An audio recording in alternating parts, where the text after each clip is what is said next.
तो कैसे हैं बच्चों। आज हम शुरू करने जा रहे हैं शुरू से क्लास 12 का, यानी कि वन शॉट लेक्चर्स हमारे स्टार्ट होंगे। तो उसके साथ साथ आगे चैप्टर्स रहते हैं, उनको भी हमने कंप्लीट करना है। तो वन शॉट बहुत ज़रूरी है, इससे आपकी प्रिपरेशन बहुत अच्छी हो जाएगी। आप में से बहुत सारे बच्चे कह रहे थे सर आप कहाँ गायब हो गए, तो अब वो टाइम आ चुका है। इसके बाद इंशाल्लाह हम रेगुलर रहेंगे और आपके साथ वन शॉट और दूसरे लेक्चर्स हम अपने शेयर करते जाएंगे और आप उसको प्यार दिखाते रहना। तो शुरू करते हैं यूनिट 15 ग्रेविटेशन के। तो इसमें क्या है कि Newton law of gravitation, universal gravitation. वैसे इसकी स्टेटमेंट तो आप सभी को आती होगी कि अगर कहीं पे 2 मैसेज पड़े हुए हैं, यानी m1 है और साथ में एक है मैस m2 है, तो इन दोनों के बीच में जो डिस्टेंस है वो r है, तो हम कह देते हैं कि इनके बीच में जो फोर्स होगी वो फोर्स ऑफ अट्रैक्शन होगी। उसी को हम के नाम देते हैं gravitational force. Force of attraction between 2 message, 2 message के बीच में जो फोर्स ऑफ अट्रैक्शन की फोर्स होगी। और आपको पता है ये फोर्स ऑफ ग्रेविटेशन जो है ये ओनली अट्रैक्टिव फोर्स होती है, ये रिपल्सिव नहीं होती है, सिर्फ अट्रैक्टिव इन नेचर होती है। तो ये ऑब्जेक्ट इस ऑब्जेक्ट को खींच रहा होगा फोर्स, यानी कि इसके ऊपर फोर्स लगा रहा होगा और ये इसके ऊपर फोर्स लगा रहा होगा। हम आगे इसकी वेक्टर फॉर्म वगैरह भी कर चुके हैं डिस्कस, तो इससे ये बात समझ आती है ये इस ऑब्जेक्ट के ऊपर लगा रहा है तो उस फोर्स को हम कहते हैं F21, यानी फोर्स ऑन 2 ड्यू टू 1, और ये जो इसके ऊपर लगा रहा है उसको F12 कहते हैं, यानी कि ये आपकी वेक्टर फॉर्म होती है। फिर हम ये बात भी कह देते हैं कि ये जो फोर्स है दोनों ऑब्जेक्ट के बीच में, इसका फार्मूले से आप इसकी स्टेटमेंट बना सकते हो। क्या कहते हो जी, प्रोडक्ट ऑफ मैस पे डिपेंड करती है और इन्वर्सली प्रोपोर्शनल रहती है डिस्टेंस के स्क्वायर के। ये आर क्या है, रेडियस नहीं है, ये क्या है, डिस्टेंस कह देते हैं। तो डिस्टेंस के स्क्वायर के इन्वर्सली प्रोपोर्शनल है और डायरेक्टली प्रोपोर्शनल है प्रोडक्ट ऑफ मैस की, और इसकी ये स्टेटमेंट बन जाती है। यही से हम कह देते हैं कि ये जो फोर्सेस ये इसके ऊपर जो फोर्स लगा रहा है, ये फोर्स और ये इसके ऊपर लगा रहा है, ये दोनों फोर्सेस इक्वल होती हैं, लेकिन मैग्नीट्यूड वाइज ये इक्वल होती है, डायरेक्शन वाइज ये मुख्तलिफ होती है। यानी मैग्नीट्यूड दोनों का क्या रहता है, इक्वल रहता है। यानी ये इसके ऊपर जितनी फोर्स लगाएगा उतनी ये इसके ऊपर लगाएगा। क्यों, इसलिए कह देते हैं क्योंकि ये जो फोर्स है ये म्यूचुअल फोर्स है। क्या है, म्यूचुअल फोर्स है। तो म्यूचुअल फोर्स यानी कि दोनों मैसेज के मासेस पे डिपेंड करेगी। ऐसा नहीं है कि अगर ये मास छोटा है ये बड़ा है तो बड़ा वाला छोटे पे ज़्यादा फोर्स लगाएगा, ऐसा मतलब नहीं है। कि दोनों के मैस का जितना प्रोडक्ट आएगा उसी पे डिपेंड करेगी, उसी के मुताबिक फोर्स लगेगी। इसी तरह के कुछ क्वेश्चंस भी हैं, वहाँ पे हमें ये बात दलील देनी पड़ती है, यानी उसका आंसर देते वक्त हमें ये कहना पड़ता है कि ये जो फोर्स है कोई किसी के ऊपर ज़्यादा नहीं लगाएगा, बल्कि ये फोर्स इक्वल लगेंगे और अपोजिट लगेंगे। और ये फोर्स मैग्नीट्यूड के लिहाज से यानी कि कितनी लग रही, मान ले ये 5 न्यूटन लगा रहे हैं, ये दोनों मैसेज दोनों 5 न्यूटन ही लगाएंगे, लेकिन डायरेक्शन के लिहाज से दोनों मुख्तलिफ होंगे। एक -5 होगा, एक +5 होगा। तो ये मतलब है कि ये कौन सी फोर्स है, म्यूचुअल फोर्स है। इसके हम फीचर्स पढ़ते हुए ये बात करते हैं। अब यहाँ पे हमारे पास जो जी है वो क्या चीज़ है, जो आर तो डिस्टेंस हो गया, m1 m2 product of mass हो गया, और जी को हम कहते हैं ग्रेविटेशनल कांस्टेंट। जी कौन सा कांस्टेंट है दोस्त, ग्रेविटेशनल कांस्टेंट है। और ये ग्रेविटेशनल कांस्टेंट जो है उसकी यूनिट भी रहती है। तो यूनिट अगर बिल फर्ज आपको भूल गई तो यूनिट निकाल सकते हो मेरा दोस्त। और ये यूनिट के लिहाज से और डायमेंशन के लिहाज से इसके एमसीक्यूज भी पूछे जाते हैं। और जी की अपनी एक वैल्यू भी होती है। तो जी की जो वैल्यू है वो कितनी है, 6.67 × 10⁻11 न्यूटन मीटर स्क्वायर पर kg स्क्वायर, ये यूनिट रहती है। अब अगर से जी को अलग कर दो तो ये FG हो जाएगा, इसके साथ ये आर आके क्या हो जाएगा, मल्टीप्लाई m1 m2 क्या होंगे, नीचे चले जाएंगे, इधर आएंगे m1 m2 और यहाँ पे अकेला जी रह जाएगा। अब इससे आपने क्या सीखा, इससे आपने सीखा कि जो FG के साथ क्या है जी, आर स्क्वायर है और साथ में m1 m2 है। यहाँ से आप यूनिट बना सकते हो। फोर्स की यूनिट के लिए न्यूटन रख दोगे, डिस्टेंस है ना, आर को हमने क्या बोला था, डिस्टेंस है, तो ये डिस्टेंस के लिए आप यूनिट क्या रख देते हो दोस्त, मीटर रख देते हो, लेकिन ऊपर स्क्वायर है इसलिए स्क्वायर कर देंगे। नीचे मैस है तो kg, फिर ये वाला मैस भी है तो kg, तो ये यूनिट बन जाएगी न्यूटन मीटर स्क्वायर। नीचे kg का स्क्वायर आता है, लेकिन इसको ऊपर ले आओगे जब तो ये क्या बनेगा दोस्त, न्यूटन पर kg स्क्वायर बनेगी। और ये जिसकी यूनिट भी बनती है, अक्सर पूछे जाते हैं। यूनिट रट्टा मत लगाना, इधर फार्मूले से यूनिट निकाल सकते हो, ठीक है। अब इसकी डायमेंशन भी पूछी जाती है। तो अब आपको पता है कि जो डायमेंशन है, किस चीज़ की डायमेंशन, न्यूटन की, वो डायमेंशन क्या है, mlt-2। अब में से किसी को नहीं पता तो देखो, फोर्स इक्वल होती है ma के, मैस इंटू एक्सेलरेशन, एक्सेलरेशन की इक्वल होती है ना। अब देखें फोर्स की यूनिट क्या रहती है, न्यूटन, और मैस है तो kg होगी, एक्सेलरेशन की यूनिट क्या है दोस्त, मीटर पर सेकंड स्क्वायर। अब न्यूटन की डायमेंशन रखने के लिए kg के लिए m रखना होता है, मीटर के लिए l रखना होता है, t के लिए -2 रखना होता है। ये हमारे पास न्यूटन की डायमेंशन आ गई। तो अगर मैं इस फार्मूले में इस जी की डायमेंशन निकालना चाहूँ तो निकाल सकता हूँ।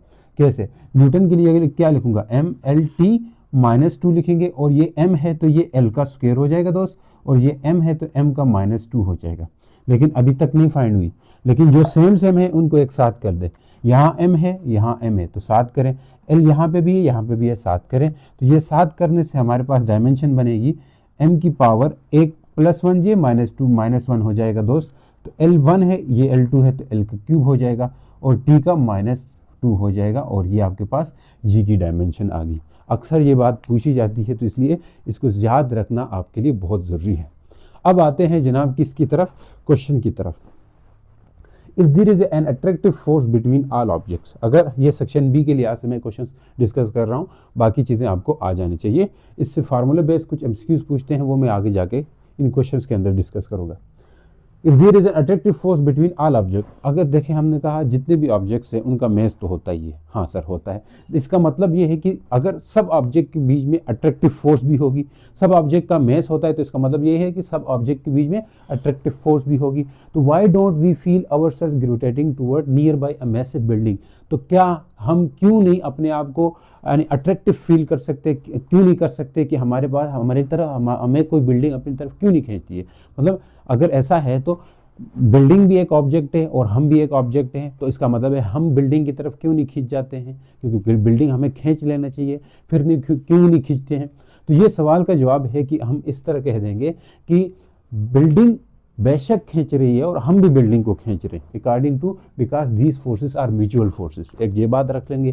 दूसरी बात रखेंगे, बिल्डिंग और हम सब किसके ऊपर है, अर्थ के ऊपर है।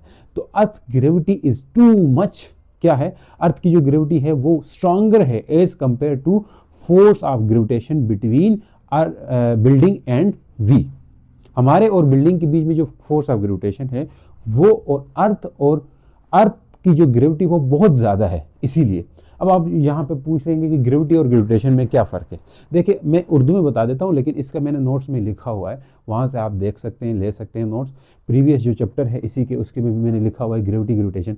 तो ग्रेविटेशन क्या है, कोई भी दो ऑब्जेक्ट्स के बीच में जो फोर्स ऑफ अट्रैक्शन होगी, चाहे वो ऑब्जेक्ट एक ज़मीन के ऊपर पड़े हुए दो ऑब्जेक्ट हो या ज़मीन से बाहर दुनिया में किसी कोने में, यानी कि सन हो गया, इसके अलावा कोई और प्लेनेट ले लो, मरकरी हो गया, इनके बीच में जो फोर्स है वो भी ग्रेविटेशन ही होती है। ठीक है, तो ग्रेविटेशन हर जगह एग्जिस्ट है। ग्रेविटी जो है ना सिर्फ अर्थ के लिए, ज़मीन के लिए हमने रखा हुआ है कि कोई भी ऑब्जेक्ट जो ज़मीन के करीब है और या ज़मीन के सरफेस के करीब है या ज़मीन के सरफेस के ऊपर है, यानी ज़मीन और किसी दूसरे ऑब्जेक्ट के बीच में जो फोर्स होती है उसी को हम क्या देते हैं, ग्रेविटी कहते हैं।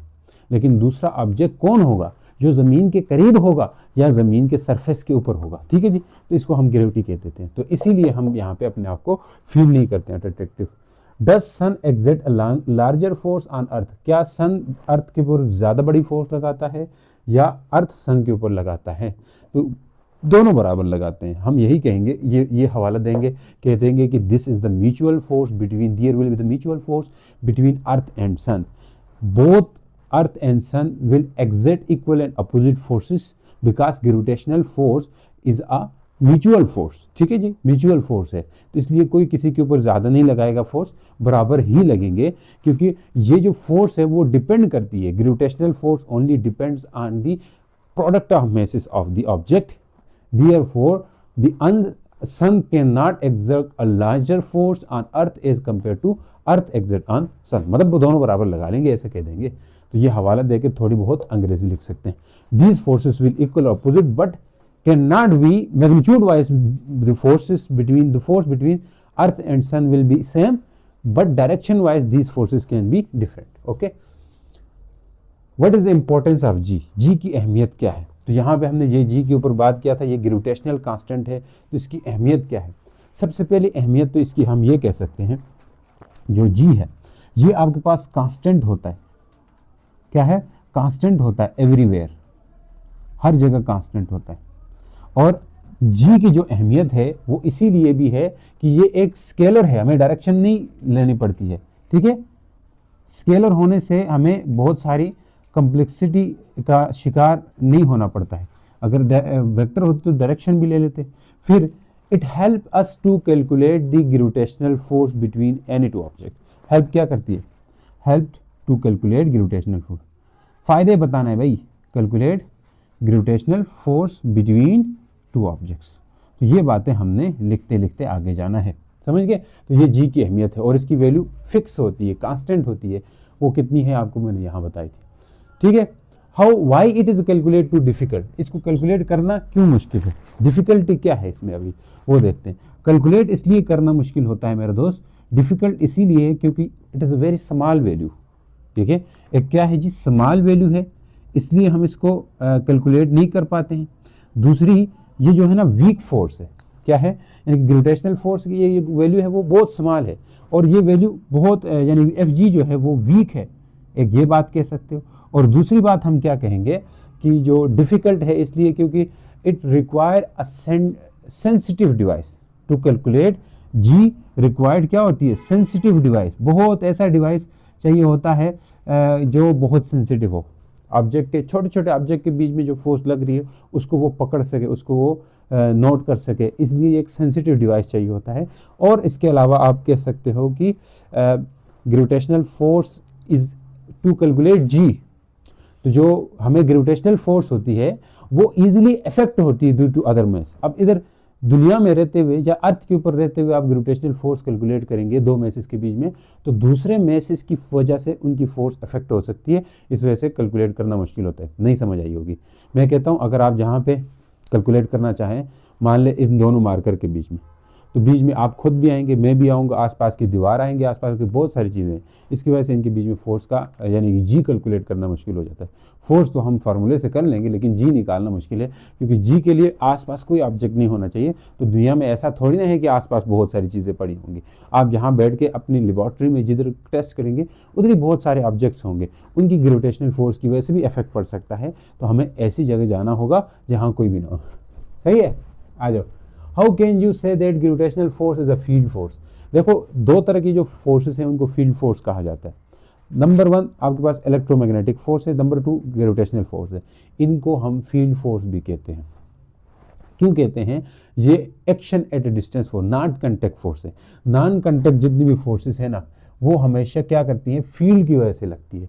नॉन कंटेक्ट यानी कि फोर्सेस, नॉन कंटेक्ट फोर्स है, क्यों है ये? फील्ड फोर्स है। फील्ड अपनी फील्ड अप्लाई करेगी because gravitational force exerted by any object is due to its field around its surrounding, ठीक है। बिकॉज वो फील्ड एमिट करता है, कोई भी ऑब्जेक्ट है वो, because gravitational force is only exert when any object emit it's field its surrounding, then gravitational force will act. Therefore gravitational force not need to any contact between two objects, ठीक है। It can act action at the distance, मतलब दूर दूर से भी लग सकती है, इसलिए हम कह सकते हैं ये फील्ड फोर्स है, ठीक है। बाकी इतना आप लिख लो दो तीन लाइन में। How the gravitational force by attraction would be affected if the distance between two bodies. तो इसके ऊपर मैंने कहा था इनकी बातें मैं कर लूँगा, तो वो करने का टाइम आ गया। इस तरह के ये तो यहाँ पे एक सिंपल क्वेश्चन दिया हुआ है, लेकिन इस तरह के और क्वेश्चंस भी दे सकते हैं आपसे।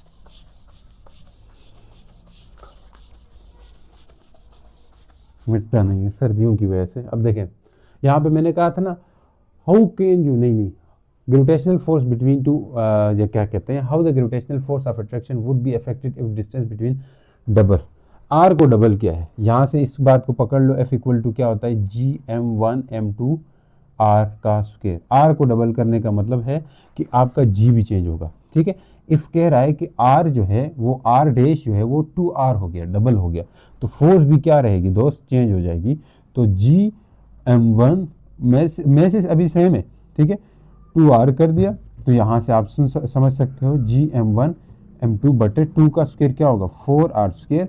इसको 4 को साइड पे खिसका दो, खिसका दिया इस तरह, अंदर क्या बचेगा, Gm1m2 डिवाइड बाई r का स्क्वायर। अब देखें 1/4 टाइम डिक्रीज हो जाएगी। अब यहाँ पे तरह तरह से दे सकता है, कभी बोल दे मैस डबल हो गया तो क्या होगा, ठीक है। अगर वो कह देता है इफ m1 2m1 हो जाए, डबल हो गया, m2 2m2 हो जाए तो क्या होगा, ठीक।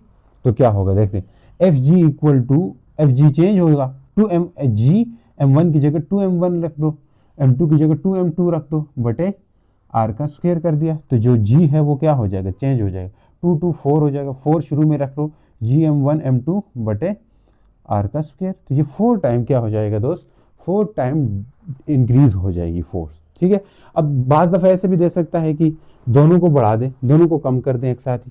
कैसे दोनों को एक साथ कम कर सकते हैं, देखें, दोनों को एक साथ कम कर दें, ये चीज़ भी हो सकती है। ठीक है, साफ सही नहीं कर रहे हैं,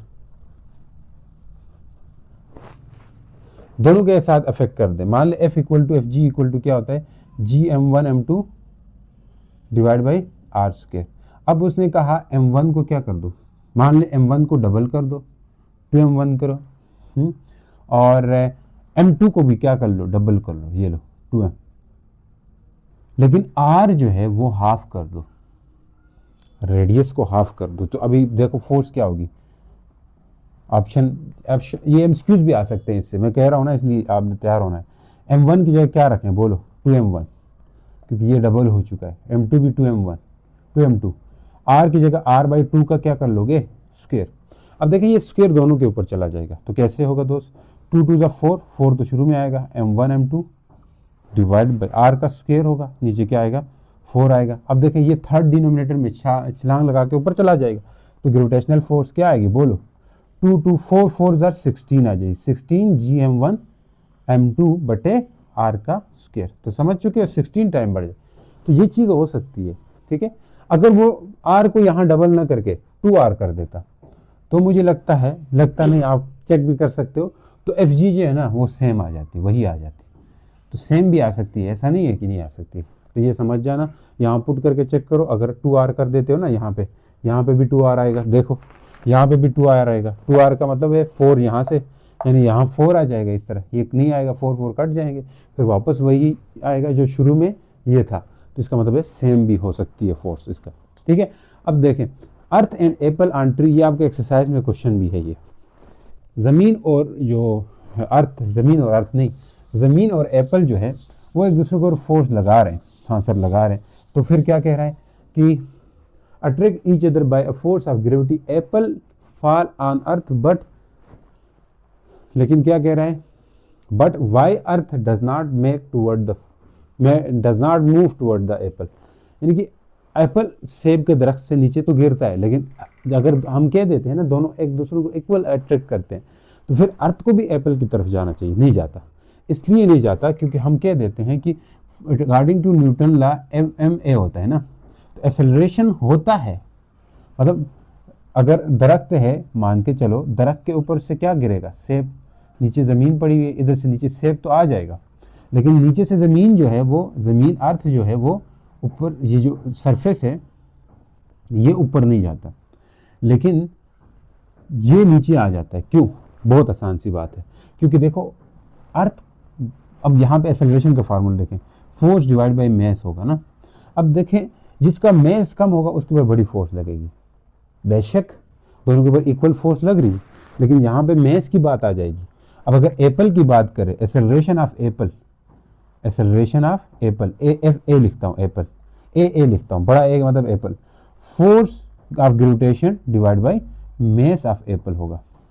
अब मास ऑफ एप्पल बहुत ज़्यादा है, मास ऑफ एप्पल बहुत ज़्यादा है, तो एक्सेलरेशन ऑफ एप्पल क्या हो जाएगा, मास ऑफ एप्पल बहुत कम है, सॉरी इन्वर्सली प्रोपोर्शनल है ना, देखो इन्वर्सली प्रोपोर्शनल है, मास ऑफ एप्पल बहुत कम है, इसलिए एक्सेलरेशन ऑफ एप्पल बहुत ज़्यादा होगा, इसलिए वो आपको नीचे आता हुआ दिखाई देगा।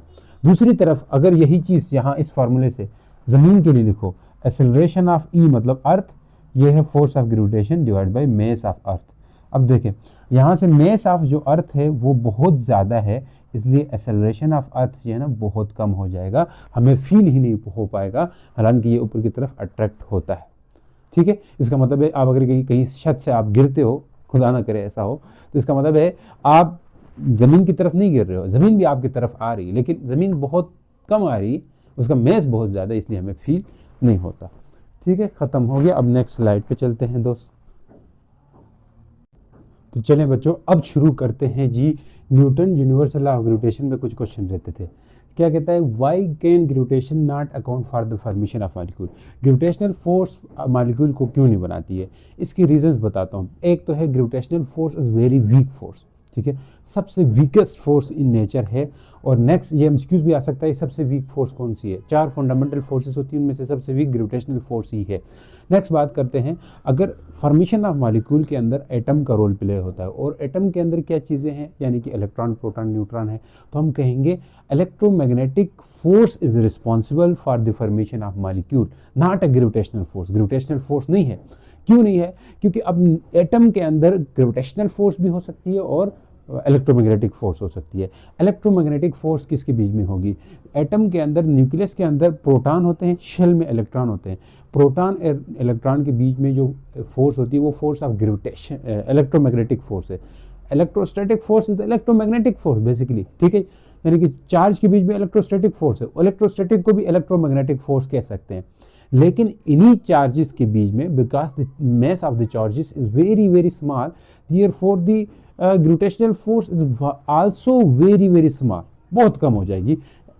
इलेक्ट्रोमैग्नेटिक फोर्स तो चार्ज के बीच में लगती है, चार्ज तो पड़े हुए हैं न्यूक्लियस के अंदर या एटम के अंदर।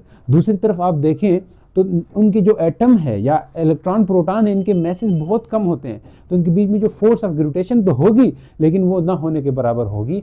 तो कितनी वीक होगी वहाँ पर या ग्रेविटेशनल फोर्स। वैसे भी जो आमतौर पर ग्रेविटेशनल फोर्स है वो 10 की पावर 36 टाइम, यानी कि इलेक्ट्रोमैग्नेटिक फोर्स 10 की पावर 36 टाइम ग्रेटर है ग्रेविटेशनल फोर्स से। 10 की पावर 36 बहुत बड़ा नंबर है बच्चों, ठीक है, इसलिए हम कह सकते हैं ये नहीं है। Why don't do books on your desk attract each other, वही बात है। देखिए मैंने कहा था पीछे, sun why we can not feel our self gravitating towards a massive building, बड़ी बिल्डिंग की तरफ हम क्यों नहीं खींच के जाते हैं, क्योंकि force of gravity is the very very much greater than as compare to force of gravitation between building and our self. हमारे और बिल्डिंग के बीच में ग्रेविटेशन की फोर्स है वो कम है, ग्रेविटी की फोर्स बहुत ज़्यादा है। सिमिलर केस इज हियर कि नाम कुछ भी दे सकते हैं ऑब्जेक्ट का, ठीक है, यहाँ बुक्स का कहा है, कहीं पे चेयर का कह दे, कुछ भी कह दे, ठीक है, तो यहाँ बुक्स का कहा है तो books will not attract each other because the force of gravity between books and the earth is very much greater than as compared to force of gravitation between these two books, ठीक है। तो आप इसकी value भी आप लिख सकते हो, मान लें कंसीडर कर लें बुक का मैस 1-1 kg करके, आप इसके लिए न्यूटन लॉ से फोर्स भी लिख सकते हो, ठीक है। तो what are the main features of gravitational force, F G की क्या फीचर्स है, यानी एफ जी ग्रेविटेशनल फोर्स है, ये एक तो अट्रैक्टिव होती है, मैंने नोट्स में लिखे हुए हैं बच्चों। नेक्स्ट एफ जी जो है वो सेंट्रल फोर्स है, यानी कि सेंटर ऑफ मैसेस के बीच में लगती है, ठीक है। और जो एफ जी जो है वो इन्वर्स स्केल लॉ को ओबे करती है, किसको, इन्वर्स स्केल लॉ को ओबे करती है। फिर जो एफ जी फोर्स है ये आपके पास मैस, प्रोडक्ट ऑफ मैस पे डिपेंड करती है, प्रोडक्ट ऑफ मैस पे डिपेंड करती है, ये भी कह सकते हो मैसेस पे डिपेंड करती है। और एफ जी जो है ना वो डिपेंड नहीं करती है मीडियम बिटवीन टू चार्जेस, जैसे इलेक्ट्रोस्टैटिक फोर्स है वो मीडियम बिटवीन टू चार्जेस पे डिपेंड करती है, लेकिन ये नहीं करती है, ठीक है। इस तरह आप ये लिख सकते हो फीचर्स जो भी आते हैं। अब नेक्स्ट आर्टिकल हमारा है वो है मेरा दोस्त ग्रेविटेशनल फील्ड स्ट्रेंथ। तो ग्रेविटेशनल फील्ड स्ट्रेंथ कुछ भी नहीं है, जिसे आप ग्रेविटेशनल एक्सेलरेशन भी कहते हो। तो ग्रेविटेशनल एक्सेलरेशन या ग्रेविटेशनल फील्ड स्ट्रेंथ क्या है, इसको देखते हैं, आ जाए। इसके बाद इसके क्वेश्चंस आएंगे, खत्म, फिर आगे और भी हैं। ग्रेविटेशनल फील्ड स्ट्रेंथ क्या है, force of gravitation per unit mass, इसको ग्रेविटेशनल फील्ड स्ट्रेंथ कहते हैं। इसकी जो यूनिट रहती है न्यूटन पर केजी, न्यूटन केजी, इसको हम लिख सकते हैं न्यूटन पर केजी, ये आपके पास इसकी यूनिट होती है। या इसकी दूसरी यूनिट भी होती है मीटर पर सेकंड स्क्वायर। ये पूछते हैं अक्सर कि ग्रेविटेशनल फील्ड स्ट्रेंथ की यूनिट क्या है, न्यूटन पर केजी लिख दोगे या न्यूटन मीटर पर सेकंड स्क्वायर लिख दोगे। और अगर इसकी बात आ ही गई तो हम कह देते हैं कि ये जो ग्रेविटेशनल फील्ड होती है ना, ये टुवर्ड्स, ये स्मॉल जी से लिखते हैं, ये स्मॉल छोटा वाला जी होता है ना, और ये हमेशा इनवर्ड होती है, यानी कि टुवर्ड्स द मेस होती है, ठीक है। अब चार्जेस में ये रहता है कि अगर नेगेटिव चार्ज हो तो आपने पढ़ा था एक पॉजिटिव है एक नेगेटिव चार्ज है, तो पॉजिटिव चार्ज से फील्ड लाइन बाहर जाती है, नेगेटिव चार्ज में फील्ड लाइन अंदर जाती है। तो ये हमने पढ़ रखा था शायद फर्स्ट ईयर की क्लास में, ठीक है। तो यहाँ gravitational field is always towards inside the, क्या, always towards the inside the mass, toward the mass, ठीक है, सेंटर ऑफ मास लिख सकते हैं, और ये वेक्टर क्वांटिटी है। अब यहाँ छोटा जी वर्सेस बड़ा जी पूछ सकते हैं, छोटा जी वर्सेस बड़ा जी, कैपिटल जी, इनके बीच में फ़र्क पूछ सकते हैं। तो फ़र्क पेपर में पूछे तो बड़ी आसानी से आप कह दोगे कि इसकी जो वैल्यू है ये आपके पास वेक्टर क्वांटिटी है, ये वेक्टर है, और ये क्या है, स्केलर है, स्केलर है, और इसकी जो वैल्यू है वेरी होती है, वेरी होती है, और इसकी वैल्यू जो है कांस्टेंट होती है, और ये विकास हाइट पे डिपेंड करती है। कांस्टेंट कितनी होती है, 6.67 10 की पावर -11 न्यूटन, बोलो जी, न्यूटन मीटर स्क्वायर पर केजी स्क्वायर। देखो यूनिट भूल सकती है, इसकी जो यूनिट है ना न्यूटन पर केजी या फिर मेरा दोस्त मीटर पर सेकंड स्क्वायर होती है।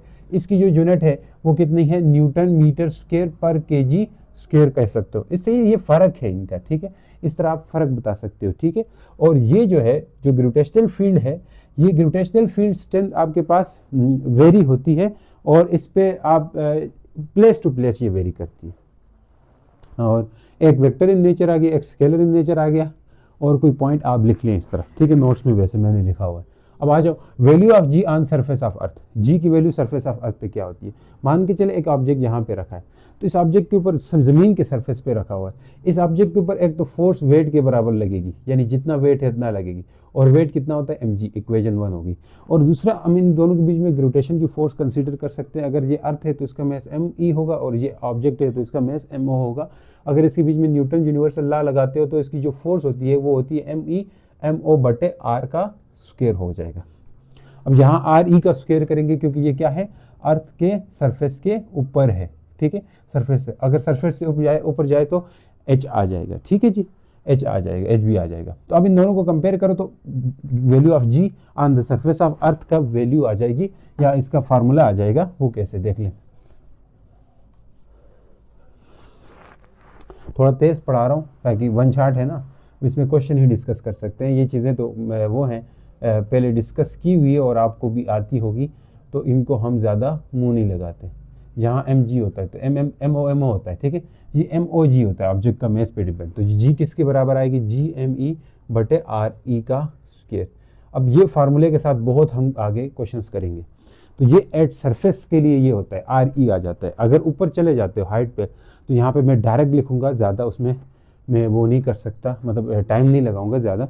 तो ऊपर चले जाते हो तो क्या होता है, at height at altitude, at altitude के लिए फार्मूला क्या होता है, जी एच लिख लेते हैं हम यहाँ पे, और ये जी एम ई तो उसी तरह आएगा, डिवाइडेड बाई आर की जगह आर ई प्लस एच का स्क्वायर हो जाएगा।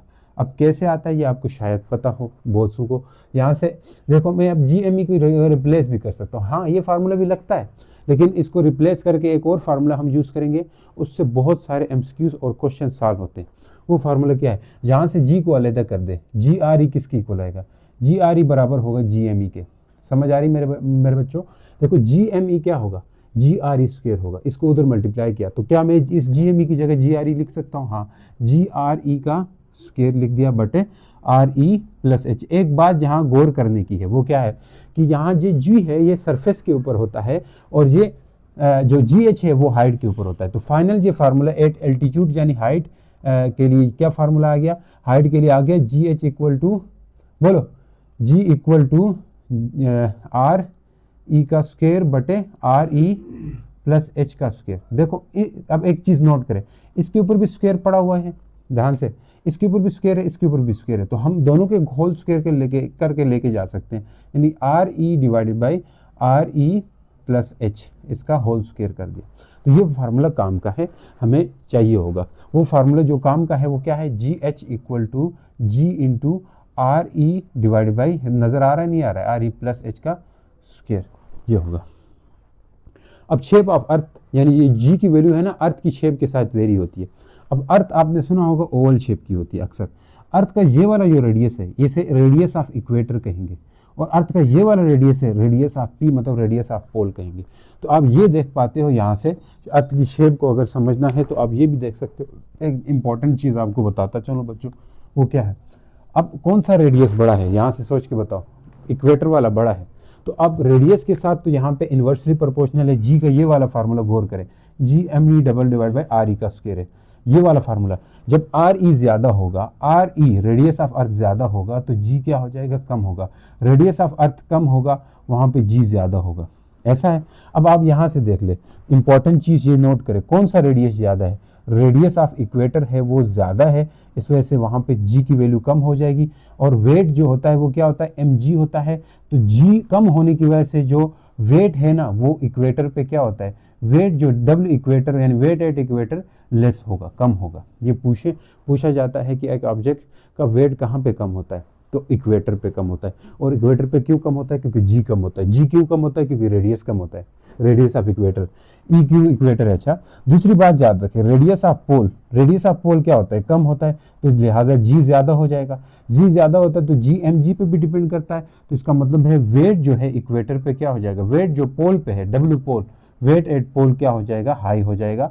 तो अगर कोई ऑब्जेक्ट है जिसका वेट पोल पे ज़्यादा होता है, क्यों होता है, क्योंकि जी ज़्यादा होता है। जी ज़्यादा क्यों होता है, क्योंकि रेडियस कम होता है। ठीक है, तो इस तरह की चीज़ें पूछते हैं। नेक्स्ट, ग्राफ बहुत ज़रूरी है, इसका ग्राफ पूछ सकते हैं ग्रेविटेशनल फील्ड स्ट्रेंथ की inside the earth and external. अब यहाँ पे जी वर्सेस आर ग्राफ मैंने बनाया हुआ है, ये अंदर का ग्राफ है, जहाँ पे जी जो है डायरेक्टली प्रोपोर्शनल होता है रेडियस के। अब सेंटर पे तो जी यहाँ पे जीरो होगा, सेंटर पे जी जीरो होता है, ठीक है जी। वेट भी जीरो होता है ऑब्जेक्ट का। अब इस तरह का एक शॉर्ट क्वेश्चन भी आपके एक्सरसाइज में है कि एक ऑब्जेक्ट अगर अर्थ के सेंटर से चांद तक लेके जाएं तो क्या होगा, क्योंकि सेंटर पे जब होगा तो जी जीरो होगा, उस ऑब्जेक्ट का वेट जीरो होगा। यूं ही सेंटर से वो सरफेस की तरफ जाएगा, ए टॉप जो है ना सरफेस है, सरफेस की तरफ जाता जाएगा तो उसका वेट बढ़ता जाएगा, क्यों बढ़ता जाएगा, क्योंकि जी बढ़ता जाएगा।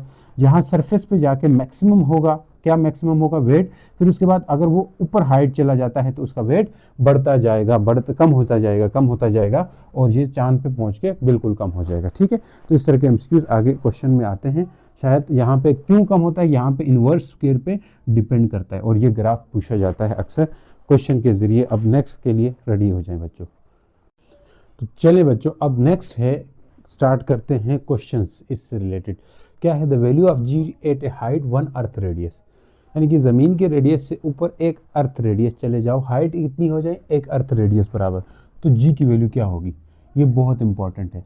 अगर ये अर्थ रेडियस है आर ई, तो आप जो एच है ना ये यहाँ चले जाते हो, आपका जो एच है वो भी आर ई के बराबर है। तो इस जगह पहुँचने के बाद आपकी जी की वैल्यू क्या होगी, तो ये हाइट वाला फार्मूला लगेगा, जी एच इक्वल टू जी।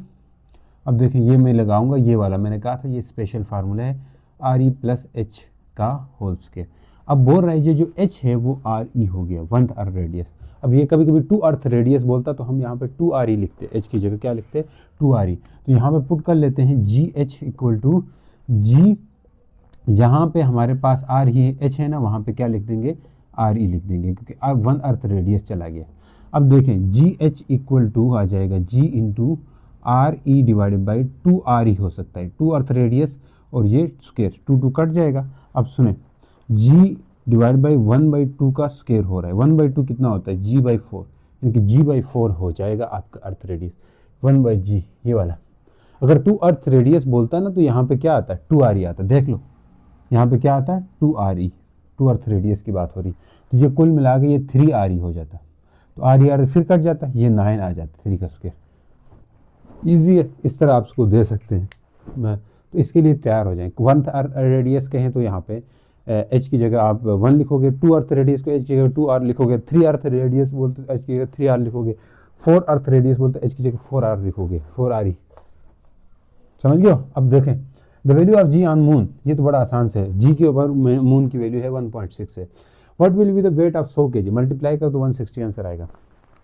देखो मून पे जो जी है वो कितना है, 1.6 मीटर पर सेकंड स्क्वायर, और जो मैस है कितना है, 100 kg है। तो वेट कितना आएगा, m यानी m कितना है 100, g कितना है 1.6, तो ये आएगा 160 न्यूटन। अब आ जाओ, एट व्हाट हाइट h निकालना है, ठीक है। अब जहाँ पे g वुड बिकम 1/9, g 1/9 कब हो जाएगा, जी एच जो है ना 1/9 होना चाहिए, अर्थ के सरफेस से 9 गुना कम हो जाता, कब होगा, 9 टाइम कम कब होगा, जी जो है ना अर्थ के सरफेस से 9 टाइम कम कब होगा, यानी आर वो हाइट निकालनी है, यानी कि किस हाइट पे, यहाँ पे या यहाँ पे, किस हाइट पे जो जी है, जी एच है वो ज़मीन के जी एच से 1/9 हो जा रहा है। देखो 1/9 हो तो हम करेंगे 1/4 भी बोल सकता है वो, तो जी एच की जगह g/9 लिखोगे, क्या लिखोगे, जी एच की जगह g/9 लिखोगे, ठीक है। तो इस तरह आप कर सकते हो जी। देखिए अब इस जी एच की जगह बोल रहा है जी बाई 9, तो मतलब हम यहाँ पे 9 टाइम हुआ है ज़मीन वाले से, यानी कि जी ज़मीन वाला जी खाली जी होता है और एच वाला एच, जो जी एच हाइट वाला जी एच हो जाता है। जो जी एच है वो ज़मीन से 9 गुना कम हुआ है बोल रहे हैं जी। अब देखें जी आर ई डिवाइड बाई यहाँ स्क्वायर है आर ई प्लस एच। अब हमें एच चाहिए, इधर से जी जी कट जाएगा, 1/9 आएगा, और यहाँ से देख सकते हो are E divide by R E plus H है, तो आपका स्क्वायर है ना, इसको ख़त्म करो, ये लो ये कट गया। अब आर ई बोलो आर ई प्लस एच है, तो यहाँ से ये 1/3 आ सकता है ना, ओ भाई 1/3 आ सकता है, क्यों 1/3 का होल स्क्वायर करोगे तो यहाँ 3 आ सकता है, स्क्वायर का होल स्क्वायर करोगे कट हो जाएगा। आर ई किसके बराबर, are E divide by R E plus H, यहाँ 1/3 आएगा। क्रॉस मल्टीप्लाई कर लो आप, ये इधर मल्टीप्लाई करो, इनको इधर ले जाओ, 3RE इक्वल आ जाएगा R E plus H, H चाहिए ना, 3RE minus R E equal to H, ये 2RE, यानी कि 2 अर्थ रेडियस पे ये इस पे आपका जो h है वो 1/9 हो जाता है। अगर 1/4 बोलता तो फिर हम यहाँ पे g/4 लिखते और इसको इस तरह सॉल्व कर लेते और आपका क्वेश्चन हो जाता। अब बाज़ क्वेश्चन ऐसे पूछे जाते हैं बड़े आसान से है, फिर मैं इसकी तरफ जाऊँगा। ऐसे शायद आपके एक्सरसाइज में भी हैं कि अगर जो GH है उसको देखो गौर से, तो ये बड़े सिंपल से क्वेश्चंस होते हैं, इस पर डरने वाली बात नहीं होती है क्योंकि ये बड़ा आसान है। G इक्वल टू होता है GME/R का स्क्वायर अगर सरफेस के ऊपर। अब वो बोल दे यहाँ से आपको मेस डबल हो जाए, रेडियस डबल हो जाए तो क्या होगा, यानी कि ज़मीन का जो अर्थ है रेडियस है वो 2RE हो जाए और मेस है वो क्या हो जाए, डबल हो जाए, वो भी 2ME हो जाए।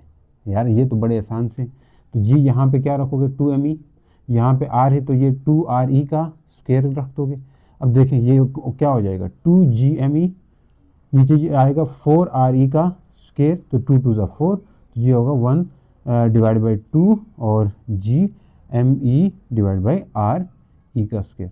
तो आप समझ रहे हो ये हाफ हो जा रहा है, तो मतलब आप कहाँ ये कभी मैथ्स को डबल ही ना करें, सिर्फ R को चेंज करें, या हाफ करें या डबल करें या 3 टाइम करें, तो आप समझ जाओ यहाँ से पुट करके आप कर सकते हो।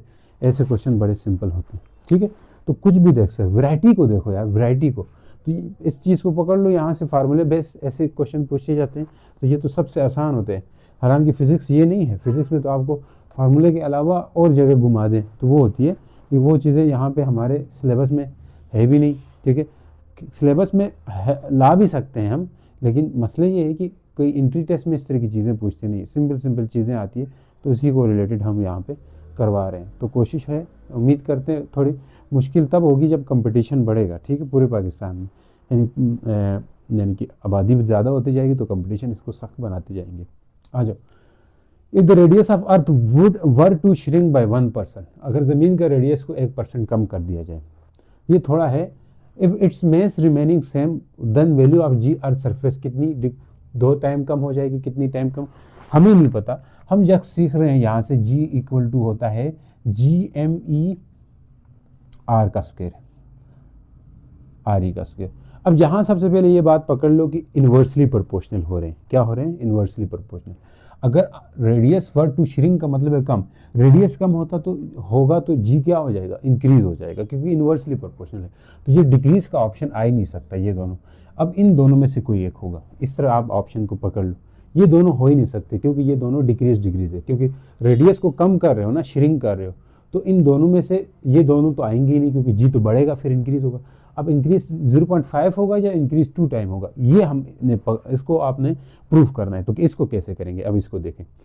अब इसके लिए हमें ये जो इस तरह के क्वेश्चन होते हैं ना, यहाँ पे 2 तरीक़ों से पूछा जा सकता है, या तो पूछ देगा रेडियस एक डिक्रीज हुआ है 1%, या डिक्रीज हुआ है 2%, या डिक्रीज हुआ है 3%, ये लगभग 5% तक ये अलाउ है, उसके बाद ये आप नहीं कर सकते, उसके अगर ज़्यादा डिक्रीज हो जाए तो और फार्मूले रखते हैं, ठीक है। तो हम यहाँ पे कम डिक्रीज वाले तरीके में बताऊंगा, जिसमें 5% तक आप कुछ भी दे दें, यानी कि अब 5% तक आपको कुछ भी डिक्रीज करके दे दें, 5% तक या इंक्रीज करके दे दें, चाहे 5% तक डिक्रीज करके MCQs दे दें, तो जो मैं मेथड बताऊंगा ये आप लगा सकते हो। अगर उससे ज़्यादा इंक्रीज दे देता है तो ये मेथड फेल हो जाता है, ठीक है। अब देखें, अब यहाँ ये 2 ऑप्शन में से एक आएगा, इसके लिए हम क्या लगाते हैं, लाख। अब ये समझ नहीं आएगी, जो बायो के स्टूडेंट हैं उनके लिए मुश्किल लगेगा। तो ये है कि आपने फाइनल रिजल्ट याद रखना है इसका, ठीक है। तो यहाँ पे लॉग लगाते हैं, लॉग जी, शायद आपने पढ़ा है लॉग 9th क्लास में। तो यहाँ पे भी लॉग लगाएंगे GME डिवाइड बाई RE का स्क्वायर। तो लॉग जी हो जाएगा जी, हाँ जी। तो ये डिवाइड में है तो माइनस हो जाएंगे, log GME minus log RE का स्क्वायर। ये फार्मूला डेरिवेशन में आपके सिलेबस में नहीं है, जस्ट फाइनल रिजल्ट याद रखें। तो कांस्टेंट का लॉग, अब इसको आप डेरिवेटिव ले लो, डेरिवेटिव लेंगे ना तो फाइनल रिजल्ट आता है डेल्टा G बाई जी, ठीक है। यहाँ पे ये कांस्टेंट का डेरिवेटिव 0 हो जाता है। डेरिवेटिव क्या चीज़ होता है, अब छोड़ो इसको, अब ये पीछे आ जाएगा 2 डेल्टा RE बाई R, ठीक है। जिसको समझ आए ठीक है, नहीं आए तो ना आए, मसला नहीं। अब परसेंट में परसेंट कर रहे हैं ना हमारे साथ कि इतने परसेंट बढ़ गया, इतने परसेंट कम हुआ, तो हम भी क्या करेंगे, परसेंटेज के साथ ही खेलेंगे, इसके साथ परसेंटेज के लिए ही हम फार्मूला बना रहे हैं, ठीक है।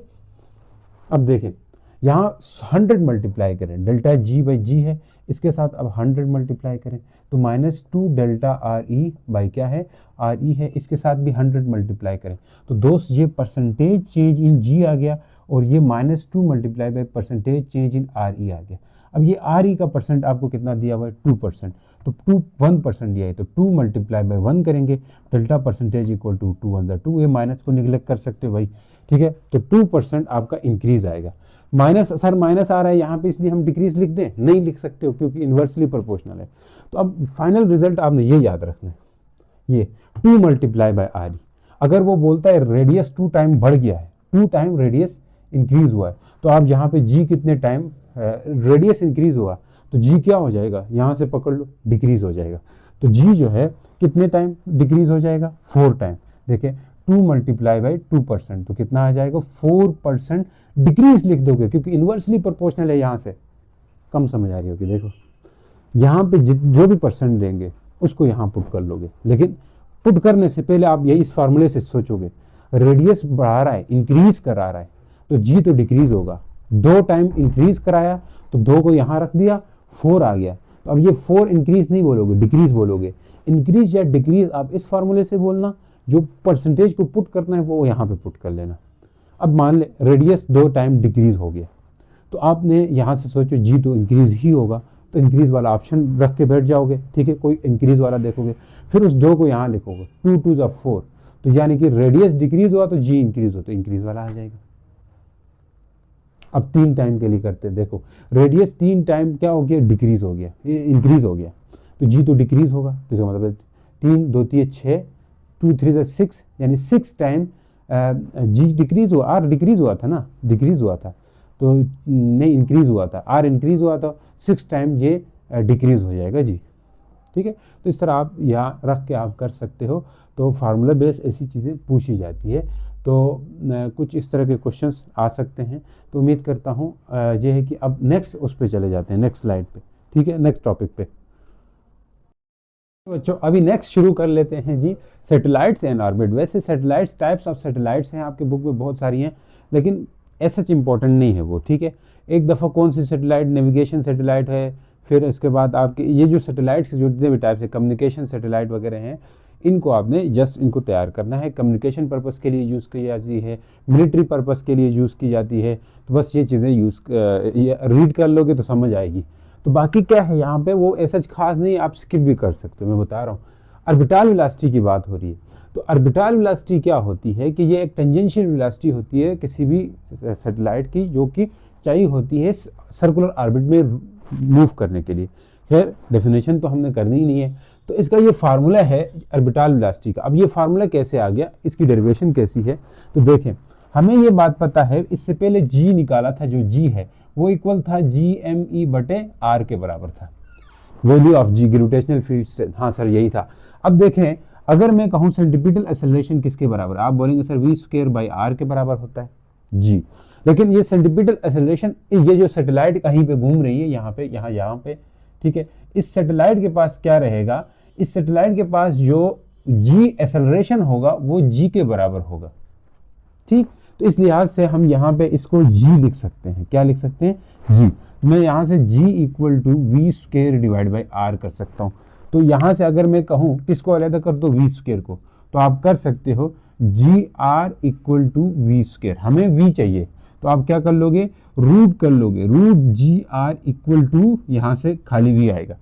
तो ये जो फार्मूला है आपके पास लोअर अर्थ ऑर्बिट के लिए फार्मूला होता है कि वी का फार्मूला क्या आया, वी इक्वल आया रूट जी आर। देखें आर अभी समाल है तो इसके लिए हम लिख सकते हैं रूट जी आर। खैर ये वाला सैटेलाइट, ये जो फार्मूला है ये काफ़ी काम का फार्मूला है, आगे हम क्वेश्चन के अंदर ये लगा लेंगे। अब देखें अगर मैं यहाँ पे इस जी की जगह ये वाली जी पुट कर लूँ, ये वो वाली जी, ये जो हमने ग्रेविटेशनल फील्ड स्ट्रेंथ वाली जी थी, तो ये पुट कर लेते हैं तो क्या आता है जी एम ई, तो एक तो आर साथ में है और ये आर स्क्वायर होता है, ठीक है नीचे, हाँ सर गलती हो गई, ये लो कट गया, तो आपके पास क्या आ गया v इक्वल टू, भाई आर स्क्वायर लिखना था नहीं लिखा ना, वही गलती हो गई है, देख v ऑर्बिटल वेलोसिटी इसी के इक्वल आ गई। तो खैर अगर हाइट h जाते हो आप, h हाइट ऊपर जाते हो तो आर ई प्लस एच होता है, आर ई कहाँ तक होता है, यहाँ तक, ये आर ई है, और सरफेस से ऊपर जितना जाते हो आप ये आपका h होता है, तो आर ई प्लस एच होकर ये फार्मूला आता है। खैर अब आ जाओ क्वेश्चन पे, देखिए अर्थ के 3 ऑर्बिट होते हैं, इसी को कहते हैं इक्वेटोरियल प्लेन। अब ये इक्वेटोरियल प्लेन ऐसे भी हो सकता है, ऐसे भी हो सकता है। इक्वेटोरियल प्लेन का मतलब ये है इक्वेटर के ऊपर, ठीक है जी, अर्थ के इक्वेटर, अर्थ का इक्वेटर ये भी हो सकता है, यानी इक्वेटर से पास करती हुई जाए, ठीक। तो अब देखें सबसे जो लोअर अर्थ ऑर्बिट होते हैं, सैटेलाइट 3 जगहों पे भेजे जाते हैं, ठीक है, एक लोअर अर्थ ऑर्बिट पे, एक मिडल अर्थ, उसको क्या बोलते हैं, मिडल अर्थ ऑर्बिट, एक जियो स्टेशनरी अर्थ ऑर्बिट। तो जो लोअर अर्थ ऑर्बिट है वो 160 किलोमीटर के आसपास शुरू होते हैं। अब ये मैंने सारा वहाँ पे बताया हुआ है वीडियो का जो टॉपिक था उसके अंदर, तो यहाँ पर डिस्कस करने की जरूरत नहीं। खैर ये पूछेंगे भी नहीं आपसे कि कहाँ से, ये बस ये 160 किलोमीटर से ऊपर लियो शुरू होता है, फिर मियो कब होता है, मिडल अर्थ ऑर्बिट जो है ना 20,000 ये होता है, 3600 होता है जियो अर्थ ऑर्बिट की जो हाइट है अर्थ सरफेस से 3600 के आसपास होता है, वैसे 35,900 होता है, तो लगभग आप इसको 3600 समझ सकते हैं। अब आ जाओ क्वेश्चन के ऊपर, the radius of earth increase. अब इन दो, इस फार्मूले पे और इस फार्मूले पे बेस क्वेश्चंस हम करेंगे, और इसके हमारा मेन मकसद ही यहाँ पे किस चीज़ का है, क्वेश्चंस का है। बच्चों में यहाँ पे क्वेश्चंस आपको समझाऊंगा, लेकिन इन क्वेश्चन में अगर कन्फ्यूजन रहती है, आपको समझ नहीं आती है ना, तो फिर आपने आगे मुझसे रब्ता करना है कि सर ये वाला आपने मुझे बताएं, इसका आंसर मैंने इस तरह किया था और ये आया। तो इसके लिए आप मुझे ये कि क्या कर सकते हो, एक तो व्हाट्सएप में ग्रुप हमने बनाया, वो हमने 9-10 के लिए बनाया।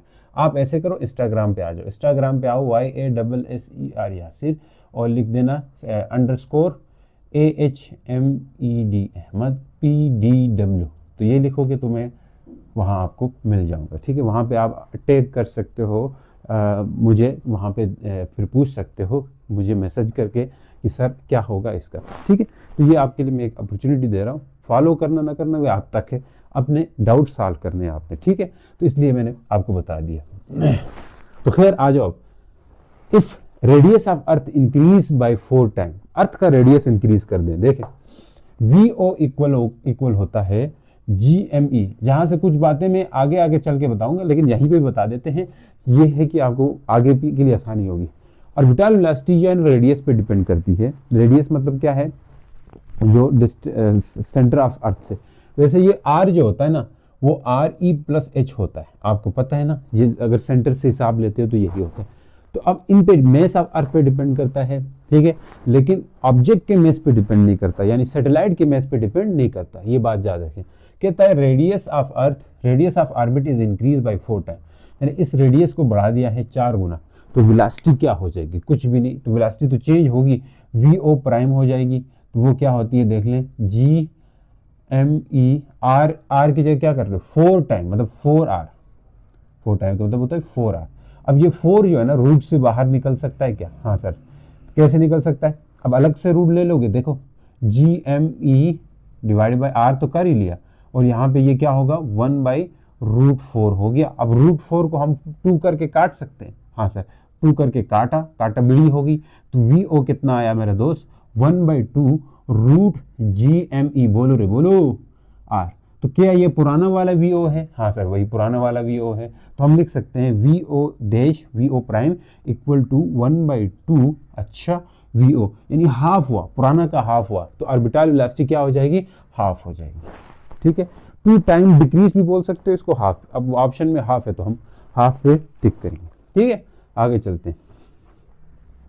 अब देखें नेक्स्ट बात, तो इस तरह इसका सोल्यूशन आपका ये आ गया एमसीक्यूज बेस। इस तरह देखो, अब मैं आपका थोड़ा सा याद दहानी कराऊं, यहाँ पे ये कुछ भी पूछ सकता है, कुछ भी मतलब सर ऐसे, अब रेडियस को हाफ बोला है ना, ऐसा मत सोचो यार ये हाफ ही हमेशा बोलेगा, रेडियस को हाफ, देखो अभी इसने क्या बोला था, रेडियस को बोला था जी 4 टाइम इंक्रीज हुआ। ठीक है, 4 टाइम इंक्रीज, अब ये 4 टाइम डिक्रीज भी करके दे सकता है, डिक्रीज मतलब 4 टाइम नीचे आ गया तो इसका मतलब फिर 2 टाइम क्या हो जाती है, डिक्रीज। अब इसके अंदर वैल्यूज पुट करके बाहर निकालना आपको आना चाहिए, मैथ थोड़ी लगेगी, बाकी आसान है। अगर 4 टाइम कम बोलता तो क्या होता, तुम में से किसी को समझ है तो इस बात की, हाँ सर है, मैथ में तो पढ़ते हो, ये 4 हो जाएगा, ये जो तीसरे डिवाइड में, तो ये फर्स्ट में चला जा सकता है, vo इक्वल टू, तो बोलो 4GME डिवाइडेड बाई आर, ये अब 4 है तो बाहर 2 बन के आएगा ना, तो ये 2 आएगा, तो ये आएगा GME डिवाइड बाई आर। कभी मैथ्स को डबल करके पूछेगा तो भाई ये 2 टाइम बढ़ गया, तो ये चीज़ें आप सीखो यार, ये अभी देखो रट्टा लगाना नहीं, ये याद नहीं करना, ये बायो की तरह नहीं है ना फिजिक्स, बायो की तरह आप समझ के पढ़ेंगे तो फिजिक्स के अंदर बस ख्वारी ही है। इसलिए अच्छा ये है कि फिजिक्स के अंदर चीज़ों को वैल्यूज़ के साथ डील करना, उसके साथ खेलना सीखो। जितना आप वैल्यूज़ को आगे पीछे आप फिजिक्स को रट्टे से आप जाके निकालेंगे ना, तो वो तंग नहीं करेगा आपको। ठीक है, वरना फिजिक्स तंग कर देगा आपको। चल जी आगे चलते हैं। If the 2 satellites A and B, एक सैटेलाइट ए है एक बी है, उनका सर्कुलर ऑर्बिट है, ऑर्बिट्स जिसका रेडियस आर ए जो है ना, पहले वाले का जो रेडियस है वो दूसरे वाले से 4 गुना ज़्यादा है। मतलब क्या है, ये अर्थ है, इसके पास 2 3 4 5, अब देखें मान लें एक सैटेलाइट यहाँ इस जगह पे, एक सैटेलाइट यहाँ पे, एक सैटेलाइट इस लास्ट वाले में है, तो इसका जो रेडियस है वो आर ए है, वो पहले वाले से 4 गुना बड़ा रेडियस है आर ए, जो ये इसको आर बी कह देंगे। ठीक, अब ये 4 गुना बड़ा रेडियस है बोल रहे हैं, जो भी है। अब डायग्राम नहीं बनानी, आपने रेशो बतानी है उनकी ऑर्बिटल स्पीड की रेशो। देखो ऑर्बिटल स्पीड की रेशो बड़ी आसानी से निकाल सकते हैं। देखो वी ए जो पहले वाले सैटेलाइट की वेलोसिटी होगी, वी बी क्या होगी, इसकी जो वेलोसिटी होगी वो होगी मेरा दोस्त V B equal to G M E, जमीन तो सेम है, आर बी हो जाएगा। यस सर, आर बी हो जाएगा। इसी तरह वी ए क्या हो जाएगा, इसके लिए सोचो तो वी ए होगा रूट जी एम ई, बोलो root G M E divide by R A हो जाएगा। तो हमें अगर वी ए लिखूँ, पहले ऊपर वाले ए वाले सैटेलाइट की ऑर्बिटल वेलोसिटी लिखूँ तो वो हो जाएगी root G M E divided by, क्या करेंगे बोलो, root G M E divide by R A. अब उसने बोला है आर ए कितना है, 4 टाइम है आर बी का, तो मैं इधर क्या लिखना लगूंगा, वी ए इक्वल टू, यहाँ पे मैं लिख सकता हूँ जी एम ई बटे आर ए की जगह क्या लिखें 4 आर बी। तो वही बात हुई ना, 4 आर बी मतलब वही बात हुई, क्या बात हुई सर, जो पीछे क्या था, अब ये बाहर 2 बन के निकलेगा। हाँ सर निकलेगा, तो अगर 2 बन के निकल रहा है तो मतलब हाफ हो जाएगी। हाँ सर हाफ, ये 2 बनेगा और ये क्या होगी जी एम ई बटे आर बी आ जाएगा। तो मुझे ये बताओ यहाँ पे ये चीज़ क्या आई, ये चीज़ सर आई है आपके पास 1/2 आर बी है ना। तो देखो देखो देखो देखो आर, ये क्या ये आर बी है, हाँ सर है, आर वी बी है, क्या ये वी बी है, हाँ सर है। तो वी ए इक्वल टू आया 1/2 वी बी। तो इसने तो पूछा था V A ratio V B, ratio का मतलब क्या होता है, अगर V A ratio V B है तो क्या मैं इसको V A divide by V B कर सकता हूँ, हाँ सर कर सकते हैं। तो देखो मैं इसको ऐसे फेंक के इसके नीचे मारूंगा ना, वी ए के नीचे ले आऊँगा वी बी को, ले सकते हैं सर, और ये 1/2 होगा। अब देखो इनको रेशो बनाओ, रेशो बनाएंगे V A ratio V B, तो हम जैसे रेशो है तो उसको डिवाइड में लिख सकते हैं, डिवाइड में तो उसको रेशो बना सकते हैं। तो मैं यहाँ पे इन दोनों का डिवीजन को क्या करूँगा, रेशो बना दूंगा, और उस तरफ क्या आएगा 1/2 कर सकते हैं, बस खत्म। समझ चुके हो, इस तरह से हमारा आंसर आ चुका है। तो अब नेक्स्ट क्वेश्चन की तरफ जाते हैं, मेन क्वेश्चन हमारे अभी आगे आएंगे। तो अब चलें जी बच्चों, अब बात करते हैं what happen to orbital velocity if earth mass double, ज़मीन का जो मैस है वो डबल हो जाए तो क्या होता है। ऑर्बिटल वेलोसिटी का फार्मूला था हमारे पास रूट जी एम ई बटे आर है, वैसे simply are E plus H आता है जब हाइट ऊपर चले जाते हैं, लेकिन यही आर जो है ना स्मॉल आर वो किसके बराबर होता है, आर ई प्लस एच के बराबर होता है। तो अब देखो मैस को डबल कर रहा है, यानी कि अर्थ का मैस ऑफ अर्थ जो है ना वो क्या हो रहा है जी 2me हो रहा है, पुराने मैस के डबल हो रहा है। ठीक है, तो मैस ऑफ अर्थ प्राइम हो जाएगा, यानी कि प्राइम हो जाएगा, चेंज हो जाएगा, इसलिए मैंने me के ऊपर लाइन लगा दी। तो अगर मैस चेंज हो रहा है तो जाहिर सी बात है ऑर्बिटल वेलोसिटी भी चेंज हो जाएगी, चेंज को मैंने प्राइम कर दिया।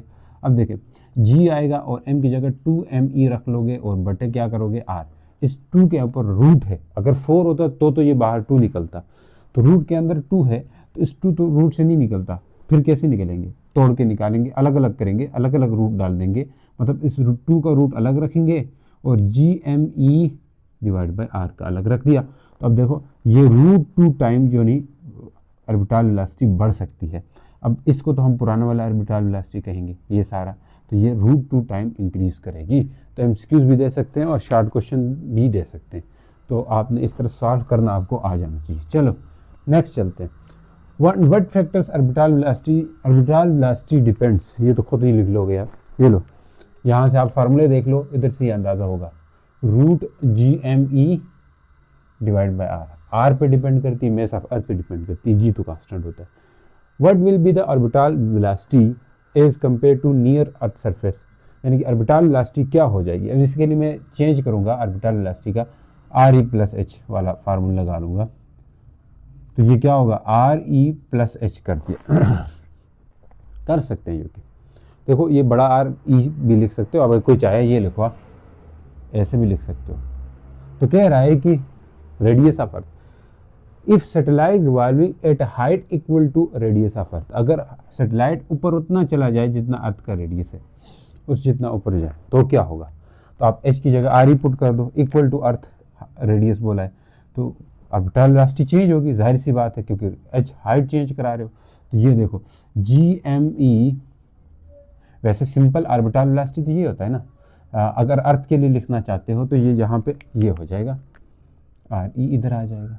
ठीक, अगर इसमें h भी ऐड करना चाहते हो, h कितना ऐड करना चाहते हो, RE ऐड करना चाहते हो, तो क्या होगा, यही पूछ रहा है ना, तो क्या करोगे RE, हाँ सर, और ये भी RE हो जाएगा। अब देखें 2 RE है तो 2 RE लिख सकते हैं,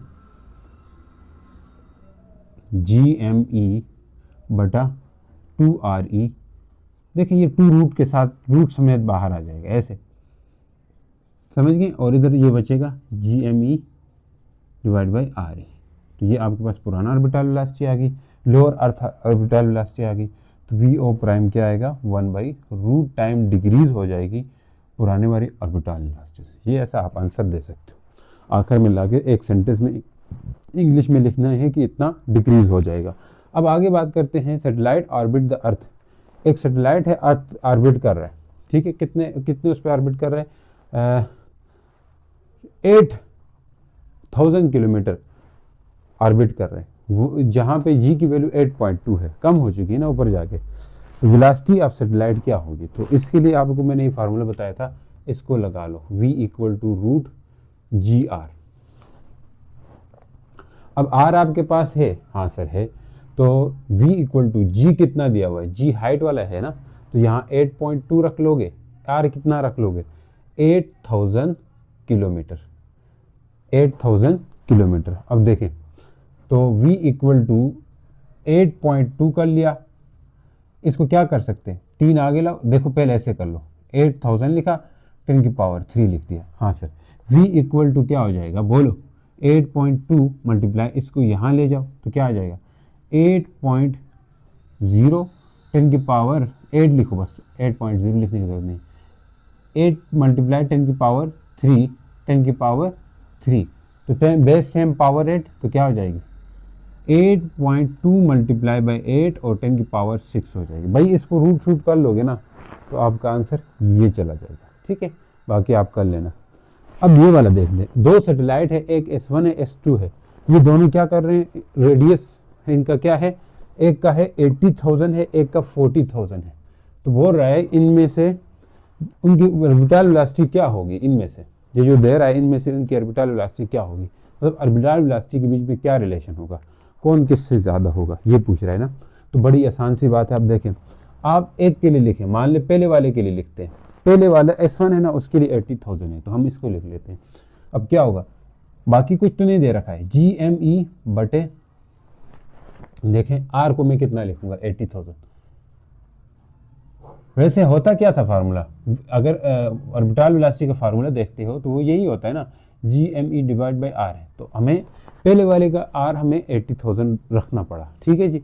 अब दूसरे वाले के लिए जो है उसके लिए क्या रखते हम, अगर लिखते तो वो आएगा GME बटे 40,000 आ जाता।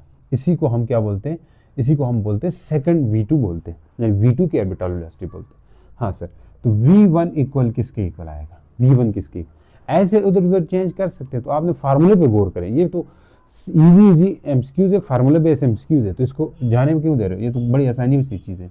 अब देखें GME क्या आएगा बटे 80,000 है ना, तो 80,000 को क्या कर सकते हो बताओ, 80,000 को क्या मैं 2 मल्टीप्लाई बाई 40,000 लिख सकता हूँ। इससे क्या फ़ायदा होगा, क्योंकि उसके साथ कंपैरिजन आएगा V2 के साथ, यानी दूसरे वाले सैटेलाइट के साथ क्या कंपैरिजन है वो आ जाएगा। अब 2 को खिसका के बाहर करो, सर 40,000 को नहीं, हमने तो रिलेशन ही तो निकालना है, ठीक है। बाकी इसमें हमने न्यूमेरिकल थोड़ी करना है, रिलेशन ही तो निकालना है, फार्मूला बेस्ड रिलेशन से। यहाँ देखो ये पुराना V2 ही है ना, V1 किसके बराबर आ गया 1/√2 V2 आ गया। इसको इधर फेंक के मारो, इसको इधर करो फेंको, मल्टीप्लाई करो, मतलब √2 V1 इक्वल टू V2। तो आपका कौन सा ऑप्शन जा रहा है, पहले वाला, ठीक है। उम्मीद करता हूँ अब नेक्स्ट कुछ क्वेश्चंस और करेंगे, फिर आगे जियो स्टेशनरी पे जाते हैं। तो चले जी बच्चों, अब जाते हैं नेक्स्ट पड़ाव की तरफ। क्या कह रहा है कि if we consider earth as perfect sphere and ignore the presence of air resistance, ये एक्सरसाइज का एमसीक्यूज है। What will be the orbital velocity to launch a satellite in circular orbit. हमने क्या ऑर्बिटल वेलोसिटी क्या होगी कि satellite को launch करने के लिए, इनमें से ऑप्शन क्या आएगा। तो बड़ा आसान है, देखिए आमतौर पर जो आर है वो RE होगा, हिंट दे दिया इसने, फिर मुश्किल ही नहीं है। तो VO किसके बराबर होता था, GME डिवाइडेड बाय आर के। अब RE होता है, तो बाकी तो पता है ना आपको, ये सब कुछ पता है, यानी G की वैल्यू होती है 6.67 10⁻11 कर लोगे। ME कितना है, ME है मास ऑफ अर्थ, 6 × 10⁻24 कर दोगे, और R कितना है, R जो होता है हमारे पास 6.4 10⁻6 है, अर्थ के रेडियस जितना ही ऊपर। तो इस सब को कैलकुलेट करोगे ना तो आंसर आएगा 7.9 × 10⁻3 आएगा, और इसको हम ऐसा भी लिख सकते हैं किलोमीटर पर सेकेंड। हाँ किलोमीटर है ना 10⁻3, हाँ सर 7.9 किलोमीटर पर सेकेंड। अच्छा इसको एक एमसीक्यू आते हैं, लोअर अर्थ ऑर्बिटल वेलोसिटी बोलते हैं इसको, क्या लोअर अर्थ ऑर्बिटल वेलोसिटी। 7.9 को राउंड ऑफ करके बाज एमसीक्यूज में 8 लिखा जाता है, 8.0 लिखा जाता है, और यहाँ पे क्या है 10⁻3 है। ये 3 है तो मैं आगे और कितने जीरो लगा सकता हूँ जी, 2 जीरो, यानी एक जीरो ये पड़ा हुआ एक और लगा लिया, ठीक है। 7.9 है तो 8.00 800 मीटर पर सेकेंड भी लगा लेते हैं, कब बाज़ दफ़ा लिखा होता है 800 किलोमीटर, आई थिंक हाँ यही है, बाज़ जगह ऐसे भी लिखा होता है। अब देखें एक और बात करनी थी आपसे, क्या सर यहाँ पे जो ऑर्बिटल वेलोसिटी आई ना, इसको याद और इससे रिलेटेड न्यूमेरिकल आए तो भी कर सकते हो, कभी कभी ये देंगे ये पूछेंगे, तो ऐसी चीज़ें कर लेना यार। एक्सरसाइज का अगला एमसीक्यूज है, when a satellite is put into a higher circular orbit. Higher circular orbit में हमने सैटेलाइट को पुट कर लिया, मतलब भेज दिया, तो क्या आएगा देखें हायर अर्थ ऑर्बिट में, तो उसकी काइनेटिक एनर्जी क्या होगी। आपको पता है ना V ऑर्बिटल वेलोसिटी का जो रेडियस के साथ है इन्वर्सली प्रोपोर्शनल √2 टाइम है, तो इसका मतलब है कि रेडियस बढ़ जाएगा, ठीक है। Put into higher circular orbit, ऊपर वाले ऑर्बिट में भेजते हो, ये अर्थ है, इससे इसमें भेज देते हो तो रेडियस क्या हो जाएगा, बढ़ जाएगा। अब रेडियस बढ़ेगा तो V क्या होगा, R बढ़ जाएगा तो V कम हो जाएगा, V कम हो जाएगा तो काइनेटिक एनर्जी भी कम हो जाएगी, क्योंकि काइनेटिक एनर्जी का फार्मूला बताओ 1/2 mv² है, V कम हो रहा है इसलिए काइनेटिक एनर्जी भी कम हो जाएगी, काइनेटिक एनर्जी विल डिक्रीजेस। अब अच्छा नेक्स्ट एमसीक्यू है वो देख लें, why satellite in higher orbits have lower orbital velocity. जो हाई ऑर्बिट में होते हैं उनकी ऑर्बिटल वेलोसिटी कम क्यों होती है, वही इसीलिए मतलब बिकॉज रेडियस इज इंक्रीजेस। ठीक है, how does mess of earth affect the orbital velocity, √2 time affect करता है। देखिए ये था ना GME डिवाइड बाई R है, तो बाकियों को छोड़ो, √2 टाइम ME के डायरेक्टली प्रोपोर्शनल है। आप ऐसे कह दोगे if the mass of earth is increases then the orbital velocity will also increase because it depends √2 time of ME। तो ऐसा इंग्लिश वगैरह लिख दे, शार्ट क्वेश्चन है, तो इसी तरह आप 3-4 पॉइंट में एक्सप्लेन कर सकते हो, 3 नंबर का क्वेश्चन आ जाता है आपका। ठीक है, तो ये टॉपिक कवर हो गया। अब नेक्स्ट की तरफ जाते हैं। ठीक है, पढ़ेंगे जियो स्टेशनरी सैटेलाइट। इससे रिलेटेड हमने थोड़े से कंसेप्ट गेन करने हैं, उसके बाद अपने क्वेश्चंस करने हैं। तो क्या करेंगे सर, जियो स्टेशनरी सैटेलाइट ऐसा सैटेलाइट होता है जो कंप्लीट करता है अपना रेवोल्यूशन अर्थ के गिर्द 24 आवर्स के अंदर। तो जैसे अर्थ भी अपने एक्सिस के अबाउट 24 आवर्स के बाद अपना एक यानी कि रोटेशन कंप्लीट करता है, तो जियो स्टेशनरी सैटेलाइट भी कंप्लीट कर लेता है। अब इसमें फार्मूला, ये ऑर्बिटल वेलोसिटी का फार्मूला हमने पीछे डिस्कस कर रखा है, तो ये हमने अर्थ के या जियो स्टेशनरी ऑर्बिट के अकॉर्डिंग ये फार्मूला ड्राइव किया है।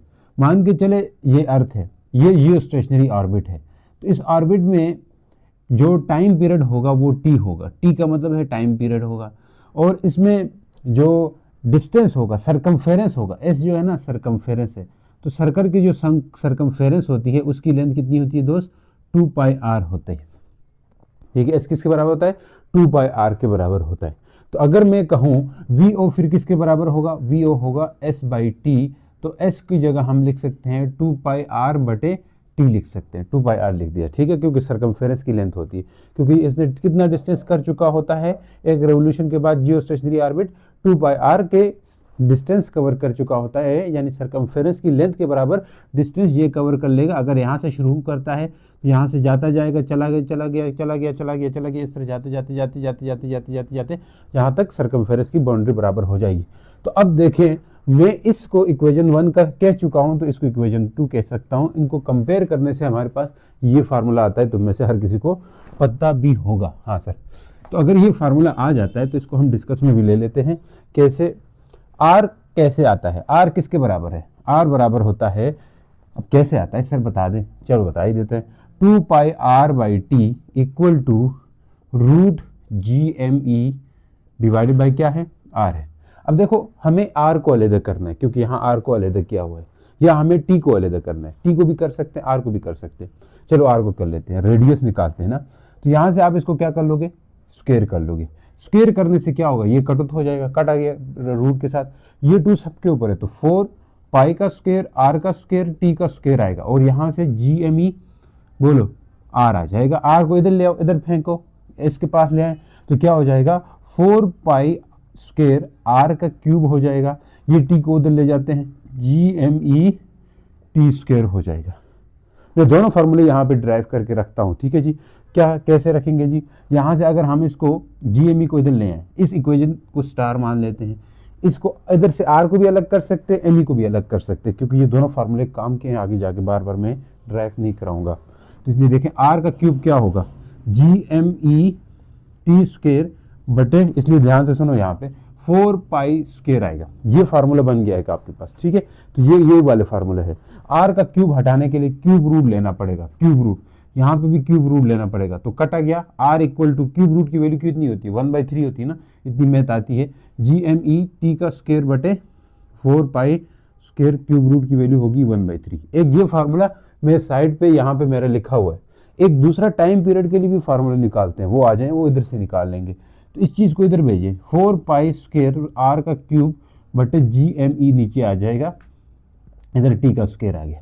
अब यहाँ पे हमें स्क्वायर रूट कर लेना होगा, आपको पता है स्क्वायर रूट करने से T जो है वो किसके इक्वल आएगा। अब ध्यान से सुनना, T किसके इक्वल आ जाएगा, T इक्वल आएगा 4π स्क्वायर R का cube divided by GME, ME मतलब मेस ऑफ अर्थ। ठीक है, और बाहर रूट है, तो रूट की वैल्यू कितनी होती है, 1/2 होती है। इतनी बात समझ गए, तो ये फार्मूला भी हमारा काम में आएगा। अब यहाँ पे सिर्फ टाइम पीरियड और इसके लिहाज से देखो तो ये एक दूसरे के ऊपर डिपेंड कर रहे होते हैं, या सिर्फ ऐसे भी देख लो। अगर ये चीज़ एक इस तरह याद रखो, एक रूट लिए बगैर याद रखो, वो ज़्यादा अच्छा है। रूट लिए बगैर याद रखते हैं क्योंकि वही काम ज़्यादा आएगा।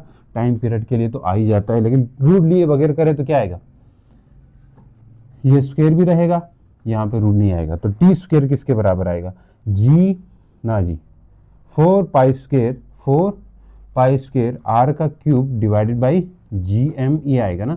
अब यहाँ से ये चीज़, ये सब कांस्टेंट है, तो T square equal to constant multiply by R का क्यूब, ये फार्मूला काम का है आगे चल के।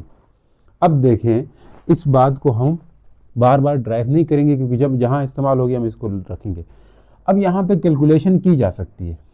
ये जो आर है ना, ये कहाँ से कहाँ तक है, ये आपको समझना बहुत ज़रूरी है।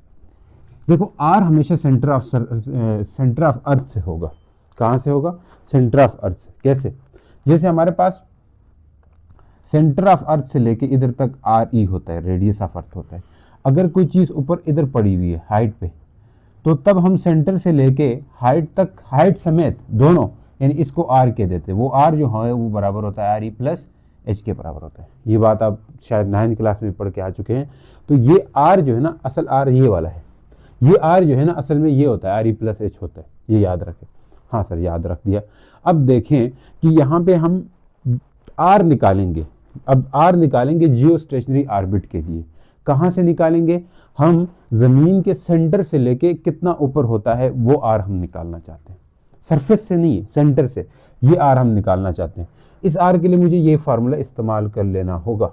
तो कैसे करेंगे, इसको ज़रा इस फार्मूले में चीज़ें पुट कर दो, वैल्यूज़ पुट कर दो, तो आपके पास आर की वैल्यू आ जाती है। वो वैल्यू मैं आपको समझाना चाहता हूँ, वो वैल्यू क्या है। इस लिहाज से यहाँ पे एक क्वेश्चन भी है आपके पास। वो क्वेश्चन ये है, आपका असाइनमेंट 15.5 है, इसका भी आंसर हो जाएगा। पहले मैं आर निकालता हूँ। ये आर हम ज़हन में रखें, कहाँ से कहाँ निकाल रहे हैं, ज़मीन के सेंटर से लेके हाइट तक का निकाल रहे हैं, यानी जियो स्टेशनरी ऑर्बिट तक का निकाल रहे हैं। मान लें इधर कहीं आसपास ये जियो स्टेशनरी ऑर्बिट है, ये आर हम निकालना चाह रहे हैं। अब ये सेंटर से लेके जियो स्टेशनरी ऑर्बिट तक का आर होगा, ऐसा नहीं है कि सरफेस से होगा। सरफेस के लिए अलग से हम माइनस करना पड़ेगा।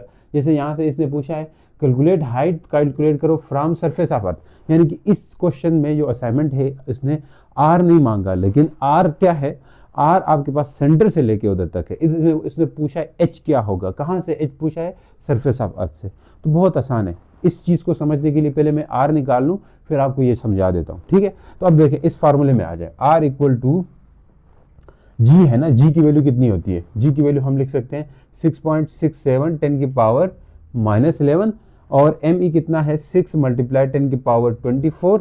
अब टी टाइम पीरियड होता है। टाइम पीरियड देखो जियो स्टेशनरी ऑर्बिट का भी 24 आवर्स हो गए। जिस तरह हमारी ज़मीन के 24 आवर्स होते हैं ना, इस तरह जियो स्टेशनरी ऑर्बिट के भी कितने आवर्स होते हैं, 24 आवर्स होते हैं। तो अगर 24 आवर्स को सेकंड में करते हो ना, 400 सेकंड होते हैं, 86,400 सेकंड्स होते हैं। तो ये टाइम पीरियड हमारा आ गया। तो मैं अगर इधर लिखूँ 86,400, ठीक है। तो ये इसका क्या करेंगे, स्क्वायर करेंगे। नीचे आ जाए 4 लिखेंगे, पाई की जगह 3.14 का स्क्वायर करेंगे। इनके ऊपर क्यूब रूट लेंगे। अब ये सब कुछ मैं कैलकुलेट करने बैठ जाऊँ तो टाइम लगेगा, और ये आपको आना भी चाहिए।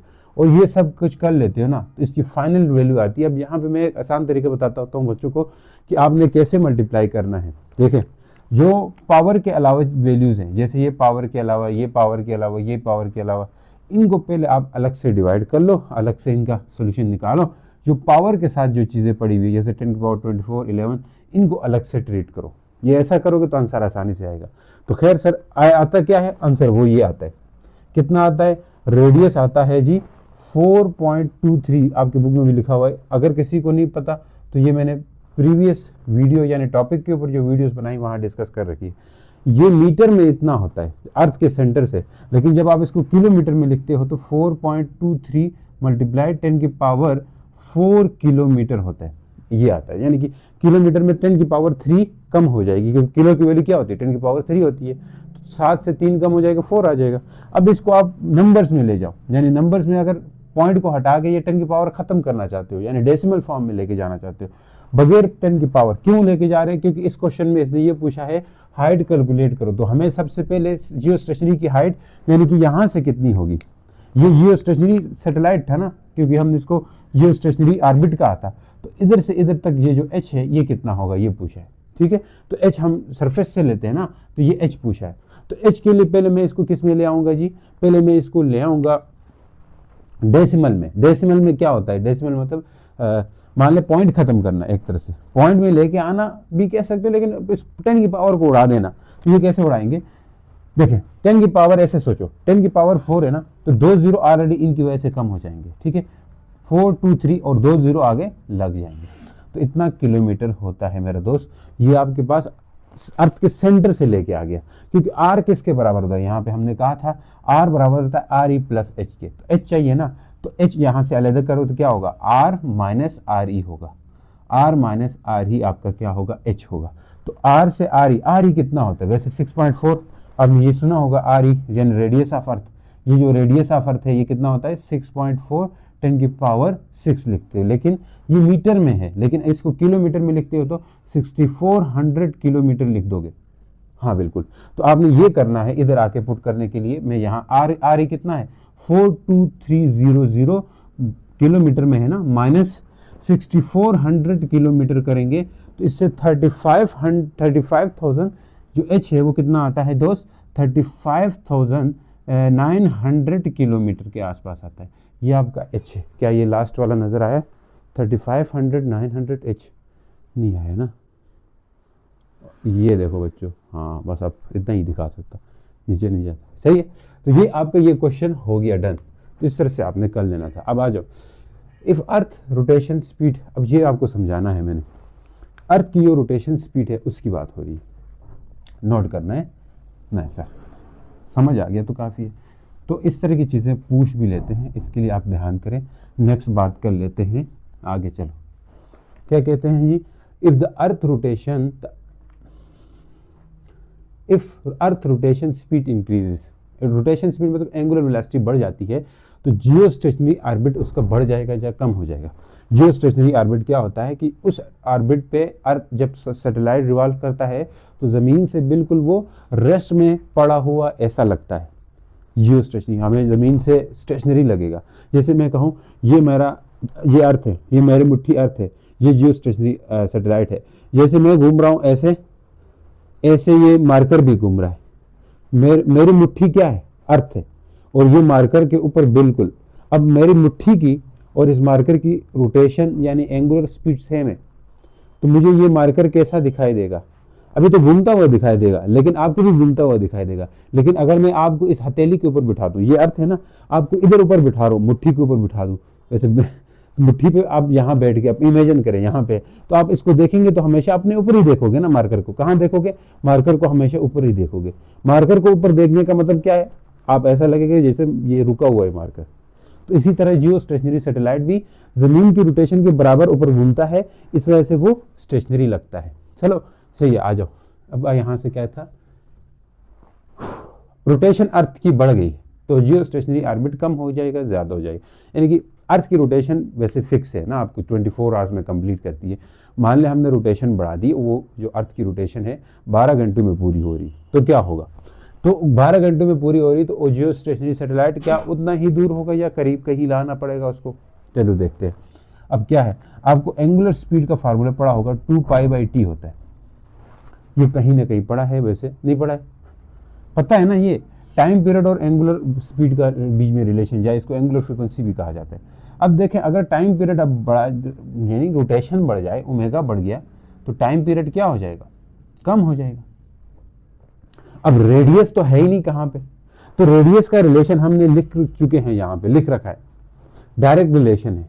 रेडियस और टाइम पीरियड का क्या है, डायरेक्ट रिलेशन है। या यहाँ से देख लो, टाइम पीरियड का और रेडिएशन का डायरेक्ट रिलेशन है। तो इसका मतलब है अगर टाइम पीरियड कम हो गया तो रेडियस भी कम हो जाएगा, तो रेडियस आल्सो विल डिक्रीज।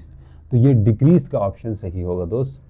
अब इसी से आप कहते हैं रोटेशन स्पीड डिक्रीज होगी। अब पूछने वाला का अंदाज यहाँ से बदल सकता है, कहते हैं रोटेशन अर्थ रोटेशन डिक्रीज होगी, तो उसका जियो स्टेशनरी ऑर्बिट डिक्रीज हो जाएगा, इंक्रीज हो जाएगा, पूछ सकता है। आप यहीं से पकड़ लोगे। एंगुलर स्पीड डिक्रीज होने का मतलब, रोटेशन स्पीड डिक्रीज होने का मतलब एंगुलर स्पीड या एंगुलर वेलोसिटी उसकी क्या हो जाएगी, डिक्रीज हो जाएगी, और टाइम पीरियड बढ़ जाएगा। टाइम पीरियड बढ़ेगा तो रेडियस बढ़ेगा, इस वजह से बढ़ जाएगी। समझ गए। अब आ जाए, ये क्वेश्चन भी होगा। अब ये वाला है धुंधार किस्म का क्वेश्चन, धुंधार नहीं, आसान है। The earth revolve around sun in 1 year. अब देखिए ये मैंने क्वेश्चन आपके मार्केट में जितने भी नोट्स वगैरह हैं, जितने आपके पास PYQs हैं, उनसे मैं क्वेश्चन लेता हूं ताकि आपको एक ही झलक में, मतलब एक ही जगह पे मिल जाएं और आप जल्दी अच्छे से रिवाइज करें और जाके अपने बोर्ड का पेपर अच्छा करके आए। तो हमारा मकसद ही यही होता है। मार्केट में जितने आपके नोट्स चल रहे होते हैं, मतलब बड़े मशहूर से मशहूर, और साथ साथ जितने भी PYQs हैं, पास्ट ईयर क्वेश्चंस हैं, उनको लेते हुए हम आपको यहाँ पे डिस्कस कर रहे होते हैं। वो सिर्फ इसीलिए कर रहे होते हैं ताकि आपकी तैयारी अच्छी हो जाए। और अच्छी तैयारी का मतलब ये है कि आप एक ही वे में, एक ही साथ ये सारा मटेरियल आपको जब मिलेगा तो आप दूसरों से अपने आप को अलग समझोगे और अपनी तैयारी को बेहतर समझोगे और बेहतर तरीके से आप अपना पेपर करके आ सकोगे। इसीलिए आपके लिए ये मेहनत हो रही है। तो इस मेहनत का फ़ायदा उठाएं अपने लिए, और साथ में अपने दोस्तों को अगर शेयर करते हो, उनको बताते हो तो भी ठीक है, नहीं बताते हो तो नहीं बताओ। सही है। तो आ जाएं। अब यहाँ से क्या है जी, 8 ईयर। अच्छा, the earth revolve around sun in 1 year. जो अर्थ सन के गिर्द जो है ना, वैसे 1 साल में कंप्लीट करता है अपना चक्कर, तो हमारे पास 1 साल हो जाता है। तो कह रहा है if distance between them is double, मतलब डिस्टेंस बढ़ा दें तो फिर न्यू पीरियड ऑफ रेवोल्यूशन क्या होगा। आधा साल का होगा, या इतना साल बढ़ जाएगा, या 4 साल बढ़ जाएगा, या 8 साल बढ़ जाएगा, हमें कुछ भी नहीं पता। हम यहाँ से कंसेप्ट ले लेते हैं, फार्मूला बेस्ड क्वेश्चन है ये, कुछ भी नहीं। अब देखिए क्या होगा। सबसे पहले आप इस बात को पकड़ लो, टी किसके इक्वल है, टी स्क्वायर इक्वल होता है कांस्टेंट। ये मैंने इसलिए, ये सब कांस्टेंट है ना, मैंने बोला था बार बार ड्राइव नहीं कराऊंगा, तो यहाँ ये कांस्टेंट है, आर क्यूब है। देखो अब यहाँ पे टाइम पीरियड और ये आपस में डायरेक्टली प्रोपोर्शनल है। अब वो डिस्टेंस को क्या कर रहा है, if the distance the earth revolve around the sun, distance between them is double. Distance double हो गया, डिस्टेंस डबल हो गया तो जाहिर सी बात है आर भी डबल हो जाएगा। मतलब डिस्टेंस चेंज हो गया तो आर तो टाइम पीरियड भी तो चेंज होगा। ठीक है, T2 प्राइम, मैंने T2 प्राइम क्यों किया, चेंज हुआ इसलिए। तो कांस्टेंट रहेगा मेरे भाई, और आर जो है वो क्या हो चुका है, डबल हो चुका है। डबल का मतलब है 2r का क्यूब हो जाएगा। ये आर दूसरा रख लेते हैं जी, 2r का क्यूब हो जाएगा। अब ये क्यूब 2r क्यूब जो है ना, 2 के ऊपर भी होगा, r के ऊपर भी। T2 prime equal to constant into क्या करेंगे जी, 8 आएगा, r का क्यूब। 8 को शुरू में फेंक दीजिए, 2t prime equal to 8r cube. ये कांस्टेंट हम यहाँ ले लेते हैं ताकि हमें अच्छे से वो हो जाए, या इधर ले लेते हैं, खैर 8 को शुरू में ले आए। आगे क्या है, कांस्टेंट है, फिर क्या है, r क्यूब है। अब सोचो मेरे भाई, यहाँ पे ये जो कांस्टेंट और r क्यूब किसके बराबर है, कांस्टेंट और r cube original time period के बराबर है। इसको आप TO कह सकते हो। ठीक है, ओरिजिनल टाइम पीरियड के, ओरिजिनली जब कोई रेडियस में मतलब डबल नहीं हुआ था तो उसके बराबर है। तो इसका मतलब है यहाँ इसको मैं ओरिजिनल वाला टाइम पीरियड लिख सकता हूँ, T2 prime equal to 8 into TO original का स्क्वायर, TO ओरिजिनल का स्क्वायर। अब आपको ये पता है, क्या पता है सर, कि ये TO ओरिजिनल कितना होता है, TO ओरिजिनल 24 घंटे होते हैं। कितने होते हैं, 24 घंटे होते हैं। 1 साल 2 साल, आज कितना होगा ये बता रहे हैं। ये 1 साल, ये 1 ईयर है, ये 1 ईयर ही होगा ना। TO ओरिजिनल 1 साल ही होता है। क्यों 24 घंटे नहीं, वो तो घंटे टाइम होता है यार। ये टाइम पीरियड जो है ना, ये 1 ईयर का होता है, क्योंकि सन के गिर्द है। ठीक है, 24 घंटे तो वो अपने एक्सिस के गिर्द होता है ना। अब इसने बोला रिवॉल्व अराउंड द सन, सन के गिर्द, तो टाइम पीरियड कितना होता है, तो 1 ईयर का होता है। तो ये 1 ईयर है। अब ये 8 साथ में आए तो इसको क्या करेंगे, अब यहाँ ऐसा ऑप्शन 8 ईयर तो ये लग रहा है, लेकिन 8 मल्टीप्लाई बाई 1 करोगे तो 8 ईयर आएगा, लेकिन सही नहीं है ये। तो यहाँ पे आप इसको ब्रेक करके देखोगे, ब्रेक करोगे तो तकरीबन आपका ये आंसर और ये आंसर मैच कर जाएगा। कैसे, 8 को ब्रेक करो, 2 4 जार 8, 2 2 जार 4, 2 1 जार 2, तो इस तरह करें ना। अब इसको आप रूट के अंदर ले लेते हो, अगर टी निकालना है, खाली टी निकालना है।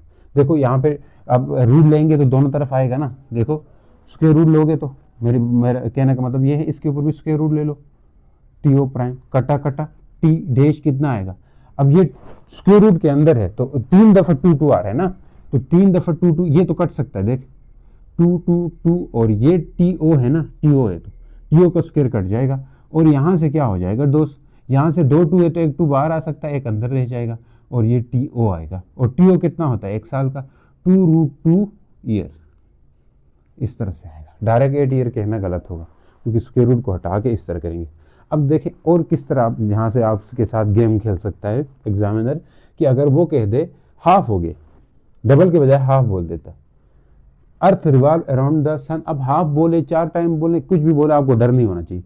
अर्थ revolve around the sun in 1 year if the distance between them is half, half बोला है ना, तो इसका मतलब है यहाँ इसकी जगह आप r/2 पुट कर लेते, r/2 पुट करें, फिर आगे यही प्रोसेस चलेगा, आखिर में स्क्वायर रूट करके चेक कर लेना। तो यहाँ आएगा 1/1 ईयर डिवाइड बाई 2√2 ईयर आते, समझ गए, उतना टाइम डिक्रीज होता है जितना टाइम ये इंक्रीज हो रहा है। नेक्स्ट चलते हैं बच्चों, नेक्स्ट चलते हैं। तो चले बच्चों, अब नेक्स्ट है, ये फार्मूले तो आपको याद होने ही चाहिए। अब आ जाओ एक्सरसाइज के कुछ एमसीक्यूज है। The orbital velocity of a geostationary satellite क्या होती है?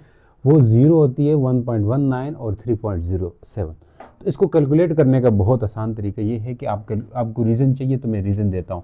ऑर्बिटल वेलोसिटी का फार्मूला जो भी है वो ये होता है GME/r होता है। अब ये रेडियस आपको पता है ना, ये ऑर्बिटल रेडियस होता है जो ज़मीन के सेंटर से लेके हाइट तक, ये हाइट अलग होती है, यानी कि सरफेस से जो हाइट है वो तो ये है 35,900 किलोमीटर होती है, लेकिन जो दूसरी वाली हाइट है सेंटर से है वो 423,000,000,070 आते हैं। तो आप ये यहाँ पे लगा लोगे ना तो ऑर्बिटल वेलोसिटी आपके इस तरह आ जाएगी। तो चलो मैं पुट ठीक कर लेता हूँ, बाकी समझ जाओगे आप। 6.67 10 की पावर -11 m कितना है 6 × 10 की पावर 24 बटे r की वैल्यू कितनी रखें बोलो 5.23 × 10 की पावर 7। एक तरीका फिर से मैं बता रहा हूँ, यहाँ पे पावर के साथ नहीं छेड़ना, पावर के अलावा चीज़ें मल्टीप्लाई करो ऊपर वाली दो, फिर इससे डिवाइड करो, तो इन 10 की पावर जो है इनको एक जगह जमा करो तो आपका फाइनल आंसर ये वाला आ जाएगा, यानी इस तरह का आएगा 3.07 10 की पावर 3 मीटर पर सेकंड आएगा, लेकिन 10 की पावर 3 है ना, तो इसलिए आप इसको किलो लिख सकते हो, किलोमीटर पर सेकंड। तो ये आपका आंसर है। अब अगले आ जाओ, the minimum number of Jio stationery satellite for complete global coverage. अगर पूरी दुनिया को कवरेज देनी है सैटेलाइट के थ्रू तो कितने सैटेलाइट जियो स्टेशनरी सैटेलाइट चाहिए होते हैं? तो 3 चाहिए होते हैं। देखो दुनिया में 360 एंगल अगर देखें, अगर दुनिया आपके एक सफ़ेर की तरह या सर्कल की सफ़ेर की तरह है तो आप 3 सैटेलाइट से पूरी 3 जियो स्टेशनरी सैटेलाइट से पूरी दुनिया को कवर कर सकते हो। मान ले एक सैटेलाइट इस तरह, एक इस तरह, तो एक यहाँ पे है ये कवर कर लेगा, एक यहाँ पे, एक यहाँ पे, तो ये तीनों पूरी दुनिया को वैसे 120 होते हैं, अब एग्जैक्ट यहाँ पे हम डी नहीं है हमारे पास इसलिए नहीं बना सकते, 120 डिग्री पे ये कवरेज करते हैं। एक जियो स्टेशनरी सैटेलाइट 120 डिग्री कवर करता है, फिर दूसरा 120, 3 120 करोगे तो 360 आएगा, तो ये मिला के 360 यानी पूरी ग्लोबल को कवरेज दे देंगे। अब आ जाओ, what are the necessary condition for satellite to be stationary, यानी कि किसी भी सैटेलाइट के लिए स्टेशनरी होने के लिए क्या कंडीशंस होनी चाहिए, ये बहुत ज़रूरी है कि क्या कंडीशंस होनी चाहिए। तो इसका पूछने का तरीका एक और भी है, एक इस तरह भी पूछ सकता है, एक और कंडीशन एक और तरह से भी पूछ सकता है, what are the essentials to call satellite stationary, क्या किसी भी सैटेलाइट को कब हम स्टेशनरी कह सकते हैं या जियो स्टेशनरी कह सकते हैं? इसके 2-3 पॉइंट है। नंबर 1 कि हमेशा जो जियो स्टेशनरी सैटेलाइट होता है ना वो इक्वेटोरियल प्लेन के ऊपर होता है। अब देखें ऐसा नहीं है कि जियो स्टेशनरी से किसी तरह भी घूमे, ये आपका इक्वेटर होता है, ठीक है, ये क्या होता है? इक्वेटर होता है। तो इक्वेटर को अगर ऐसे काट दो ना तो ये इक्वेटोरियल प्लेन कहलाता है। तो जियो स्टेशनरी सैटेलाइट हमेशा इक्वेटोरियल प्लेन के ऊपर होता है, ऊपर का मतलब कंसेंट्रिक होता है, उसके साथ होता है, ठीक है। तो it should be concentric with equatorial plane, it should be, ये रीज़न है कितने कब हो सकता है, एक तो इक्वेटोरियल प्लेन के साथ कंसेंट्रिक होना चाहिए, यानी कि इक्वेटोरियल प्लेन का जो सेंटर है और जो जियो स्टेशनरी ऑर्बिट का सेंटर है, ये दोनों का सेंटर एक ही पॉइंट होना चाहिए, अर्थ का सेंटर होना चाहिए। It should be concentric with equatorial plane of earth, ठीक। दूसरी बात क्या है, इसकी जो रोटेशन है, जो जियो स्टेशनरी की सैटेलाइट की रोटेशन है वो किसके साथ होना चाहिए? अर्थ की रोटेशन के साथ, अर्थ की रोटेशन की डायरेक्शन में होना चाहिए, ठीक है। Direction of rotation must be same with earth, rotation must be same with अर्थ, यानी ज़मीन के साथ सेम होनी चाहिए। जैसे ज़मीन की जो रोटेशन होती है वो क्या होती है? एंटी क्लॉकवाइज होती है, तो इसकी भी एंटी क्लॉकवाइज होनी चाहिए। तीसरी बात यानी कि रेवोल्यूशन टाइम पीरियड कितना होना चाहिए? 24 आवर, टाइम पीरियड कितना होना चाहिए? 24 आवर। तो ठीक है, आप ये भी लिख सकते हैं, the revolution time period for geostationary satellite must be synchronise या must be same with earth. तो ये अगर होता है तो हम किसी भी सैटेलाइट को जियो स्टेशनरी सैटेलाइट कह सकते हैं या स्टेशनरी सैटेलाइट कह सकते हैं। तो ये पूछने के दो अंदाज थे, इन दोनों अंदाज में क्वेश्चन पूछे जा सकते हैं, तो वो मैंने आपको बता दिया, ठीक है। तो ये आपको याद होना चाहिए। नेक्स्ट बात क्या करेंगे, ए सैटेलाइट। अब देखिए ये क्वेश्चन भी पूछ सकते हैं, शॉर्ट क्वेश्चन और एमसीक्यूज की तरह भी पूछ सकते हैं। वही ये फार्मूला बेसिक क्या है, इधर से पकड़ लें ये बात। यहाँ से क्या कैसे करेंगे सर, देखिए a satellite which is stationary in a particular orbit. मान लीजिए ज़मीन है, हाँ सर, इसके बाद ये एक सैटेलाइट है, इसमें कोई एक सैटेलाइट है जिसका R1 है, और इस R1 कुछ भी हो सकता है, इस पे वो क्या है, स्टेशनरी है, R1 डिस्टेंस पे वो स्टेशनरी है, ठीक है, यानी स्टेशनरी है, ये ऑर्बिट उसका स्टेशनरी ऑर्बिट है। अब स्टेशनरी ऑर्बिट है तो इसका T1 कितना होगा, इसका T1 होगा 24 आवर्स, क्योंकि जो भी स्टेशनरी होता है ज़मीन से उसका टाइम पीरियड जो है ना 24 आवर्स होता है। अब इसको हमने R1 से किसी दूसरे ऑर्बिट पे लेके गए जो कि क्या है, R2 है, नहीं R2 है, जिसका रेडियस क्या है, R2 है। अब कुछ चीज़ें हम मान के चल रहे हैं कि जो R2 है वो कितना हुआ, अब ध्यान से पढ़ना। सैटेलाइट यहाँ पे स्टेशनरी था, इसलिए इसका टाइम पीरियड कितना हुआ, 24 hour, which is stationary in a particular orbit is taken to another orbit, दूसरे ऑर्बिट, यानी इस वाले में मैं ले जाऊंगा। पहले सैटेलाइट यहाँ पे था, अब इसमें मैं इधर से इधर लेके गया हूँ इसको। अब बोल रहा है कि क्या होगा, इसका टाइम पीरियड क्या होगा, वहां जाके देखते हैं। अब स्टेशनरी है या नहीं है ये नहीं बता रहा, लेकिन टाइम पीरियड क्या होगा वो बताए, वो पूछ रहा है टाइम पीरियड क्या होगा। To another orbit it distance from earth is new orbit, जो न्यू ऑर्बिट का जो डिस्टेंस है, जो R2 है, वो 3R1 है, यानी इस वाले रेडियस से 3 गुना बड़ा रेडियस है ये।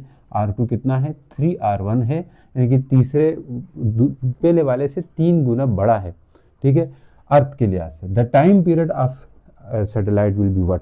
अब देखो कहीं पे वो 4 टाइम भी बोल सकता है, लेकिन आपको कंसेप्ट दे रहा हूँ ना, इस बात को पकड़ लो। अगर 4 टाइम भी कहता है ना तो भी आप कर जाओगे, देखें कैसे।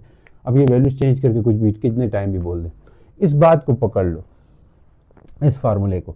अगर पहले वाले के लिए बात करते हैं तो T1 करेंगे तो यहाँ कांस्टेंट भी आएगा, R का क्यूब आएगा, R1 का क्यूब आएगा, this will be the first radius. Second वाले के लिए करते हो तो T2 डैश आएगा, ठीक है, तो इसके लिए भी होगा कांस्टेंट मल्टीप्लाई बाय क्या, R2 का क्यूब हो जाएगा। अब हो क्या रहा है, डिवाइड करो 1 को 1 से, 2 को 1 से डिवाइड करो, यानी कि 2 को 1 से मतलब ये T2 का स्क्वायर डिवाइड बाय T1 का स्क्वायर। अब T1 कितना है वो हमें पता है, तो ये आएगा कांस्टेंट मल्टीप्लाई बाय R2 का स्क्वायर, R2 का क्यूब है ना वैसे, हाँ R2 का क्यूब डिवाइडेड बाय, नीचे आ जाए कांस्टेंट मल्टीप्लाई बाय R1 का क्यूब। कुछ भी नहीं किया, इसके नीचे मैंने इस T2 के नीचे T1 लिख दिया, इसके नीचे ये लिख दिया, और यहाँ पे ये कांस्टेंट कट ही जाएंगे, तो T2 का स्क्वायर T1 का स्क्वायर इक्वल टू आ जाए। अब मुझे बताओ यहाँ से कि R2 कितना हुआ है, यहाँ बचेगा R2 का क्यूब, नीचे होगा R1 का क्यूब। अब आगे चलते हैं, R2 को मैं कितना लिखूं, 3R1 लिख सकता हूँ, हाँ 3R1 का क्यूब, नीचे क्या है, R1 का क्यूब है। अब मेरा दोस्त तो क्यूब तो खत्म ही हो जाना है, क्योंकि अगर देखो 3R1 डिवाइड बाई R1 कर लेते हो, इसके ऊपर होल क्यूब ले जाते हो, तो ये कितना आएगा, 3 की पावर 3 आ जाएगी। R1 से खत्म हो गया, हाँ सर खत्म हो गया। अब देखें ये क्या आ गया, सब कुछ समझते हुए चलना, तो यहाँ से T2 square divide by T1 का स्क्वायर है, हमें T2 चाहिए, टाइम पीरियड चाहिए। अब आ जाओ, हाँ ये अभी तक ये बचा हुआ, अच्छा 3 का क्यूब क्या होता है, 3 का क्यूब क्या होता है, 27 होता है, तो T2 का square equal to 27 multiply by T1 का स्क्वायर कर लिया। अभी तक नहीं हुआ। अब देखिए क्या करना है, हमें स्क्वायर है तो स्क्वायर ले लेते हैं दोनों तरफ, ताकि ये खत्म हो जाए कहानी। तो T2 इक्वल आ जाएगा मेरा दोस्त, यहाँ पे ये जो 27 है इसको 3 दफ़ा 3 लिख सकते हैं, हाँ सर लिख सकते हैं, और ये T1 तो बाहर ही आ जाएगा। अब इसमें से 2 T बाहर आ जाएंगे, मतलब 2 T क्या यार, 3 एक बाहर आ जाएगा, एक 3 अंदर रह जाएगा, और T1 हो जाएगा।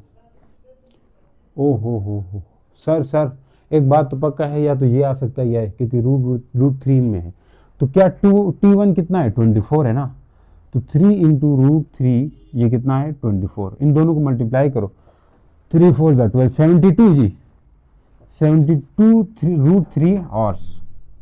अब ये अच्छे से समझ लेना कितना आया, 72√3 आवर्स आ गया। अब आप लोगों को नज़र आ रहा है, ये थोड़ा रिवाइज कर लो भाई, नहीं नज़र आ रहा, कोने में चले गए ना, देख लो 72√3 आवर्स आ गया। अब नेक्स्ट चलते हैं जी, ब्लर क्यों हो रहा है, तो चलें बच्चों, अब ये देखें ग्रेविटेशनल पोटेंशियल एनर्जी, बहुत इंपॉर्टेंट।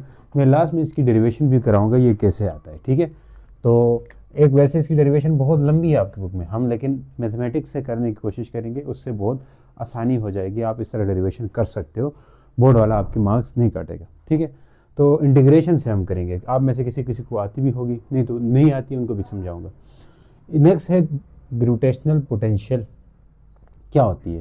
ग्रेविटेशनल पोटेंशियल है जी work done per unit base, work done per unit base. अब देखें work done per unit base, अब वर्क डन ही ग्रेविटेशनल क्या होता है जी, ग्रेविटेशनल पोटेंशियल एनर्जी के बराबर होता है।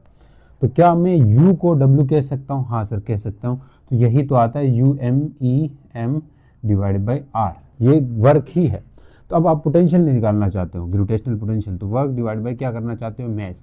तो वर्क क्या है, ये सारा है, minus GMEM divided by R है, तो ये एक M कट जाएगा, तो पोटेंशियल किसके इक्वल आएगा, minus GMEM divide by R के बराबर आएगा।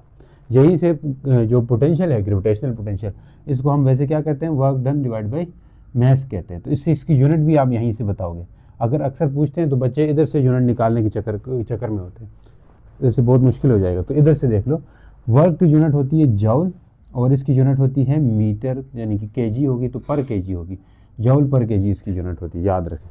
नेक्स्ट इसकी डायमेंशन भी आप निकाल सकते हो, तो डायमेंशन कैसे निकालेंगे, तो डायमेंशन आपके पास M में 0 होता है, L का 2 होता है, T -2 होता है, ऐसा चल चेक कर लेते हैं यार, मुझे भी नहीं पता निकालनी पड़ेगी ना, याद कौन कर लेता है यार, निकालना आनी चाहिए। जॉल, जॉल वैसे कि क्या होता है, न्यूटन मीटर होता है ना, न्यूटन मीटर, और केजी है तो केजी -2। अब न्यूटन की होती है ML² T -2 है, L के लिए L आएगा, और ये केजी है तो M-1 आएगा, तो M कट जाता है इस तरह, तो L का स्क्वायर आएगा, T का -2 आएगा, तो ये इसकी डायमेंशन होती है। या ऐसे भी लिखा जाता है M0L² T -2, तो ये इसकी डायमेंशन होती है। तो ये भी याद रखें, अक्सर पूछते हैं, छोटे छोटे MCQs आते हैं। फिर ये ग्राफ लाजमी करना, ठीक है, ग्राफ मैंने इसके जो वीडियो है उसमें समझाया हुआ है, उसमें एक एग्जांपल लेके कैसे इस तरह हो रहा है कि ये सब बताया, तो इसका ग्राफ लाजमी करके जाना है आपने, ठीक है। तो अब यहाँ पे ग्राफ का भी बताऊँ तो ये बताऊँ बहुत लेंथी चली जाएगी, ऑलरेडी बहुत टाइम हो गया। तो अब बात करते हैं बच्चों MCQs के ऊपर। ये आपका पहले जो MCQs है ये आपके एक तरह से उसमें भी आता है, ये फार्मूले याद हो आपको। ये अब MCQs किस तरह हैं देखें, इस तरह के जो MCQs जो जहाँ मैंने बताए हैं वो आपके एक्सरसाइज में भी है। When object move away from the massive body, या अर्थ मैसिव बॉडी है, या कोई भी मैसिव बॉडी से एक ऑब्जेक्ट दूर जाता है, तो उसकी पोटेंशियल एनर्जी क्या हो जाती है, इंक्रीज होती है, डिक्रीज होती है। अब देखें हमें पोटेंशियल का जो फार्मूला है कि किस कौन सा पोटेंशियल बोल रहा है, ग्रेविटेशनल पोटेंशियल एनर्जी, U का ये फार्मूला है, ये R बढ़ जाए।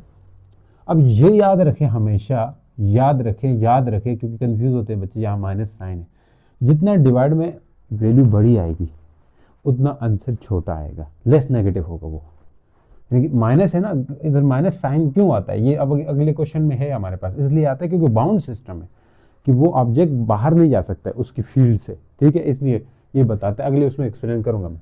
अब जहाँ से देखिए कोई डिवाइड में आंसर बड़ा आता है, अंत छोटा होता है, जैसे आप 10 डिवाइड बाई 2 कर लेते हो और दूसरी तरफ 10 डिवाइड बाई 5 कर लेते हो, इसका आंसर क्या आ रहा है, 5 बड़ा आ गया, लेकिन बड़ा मतलब -5 आ रहा है। अगर माइनस यहाँ पे लिखते हो, -10/2 कर लेते हो, फिर यहाँ -10/5 कर लेते हो। अब देख यहाँ पे 2 5 10 -2 आ रहा है, कौन बड़ा है, -5 बड़ा, -2 बड़ा। तो अब ये बात याद रखनी है, -2 बड़ा है, ये बड़ा है और ये छोटा है,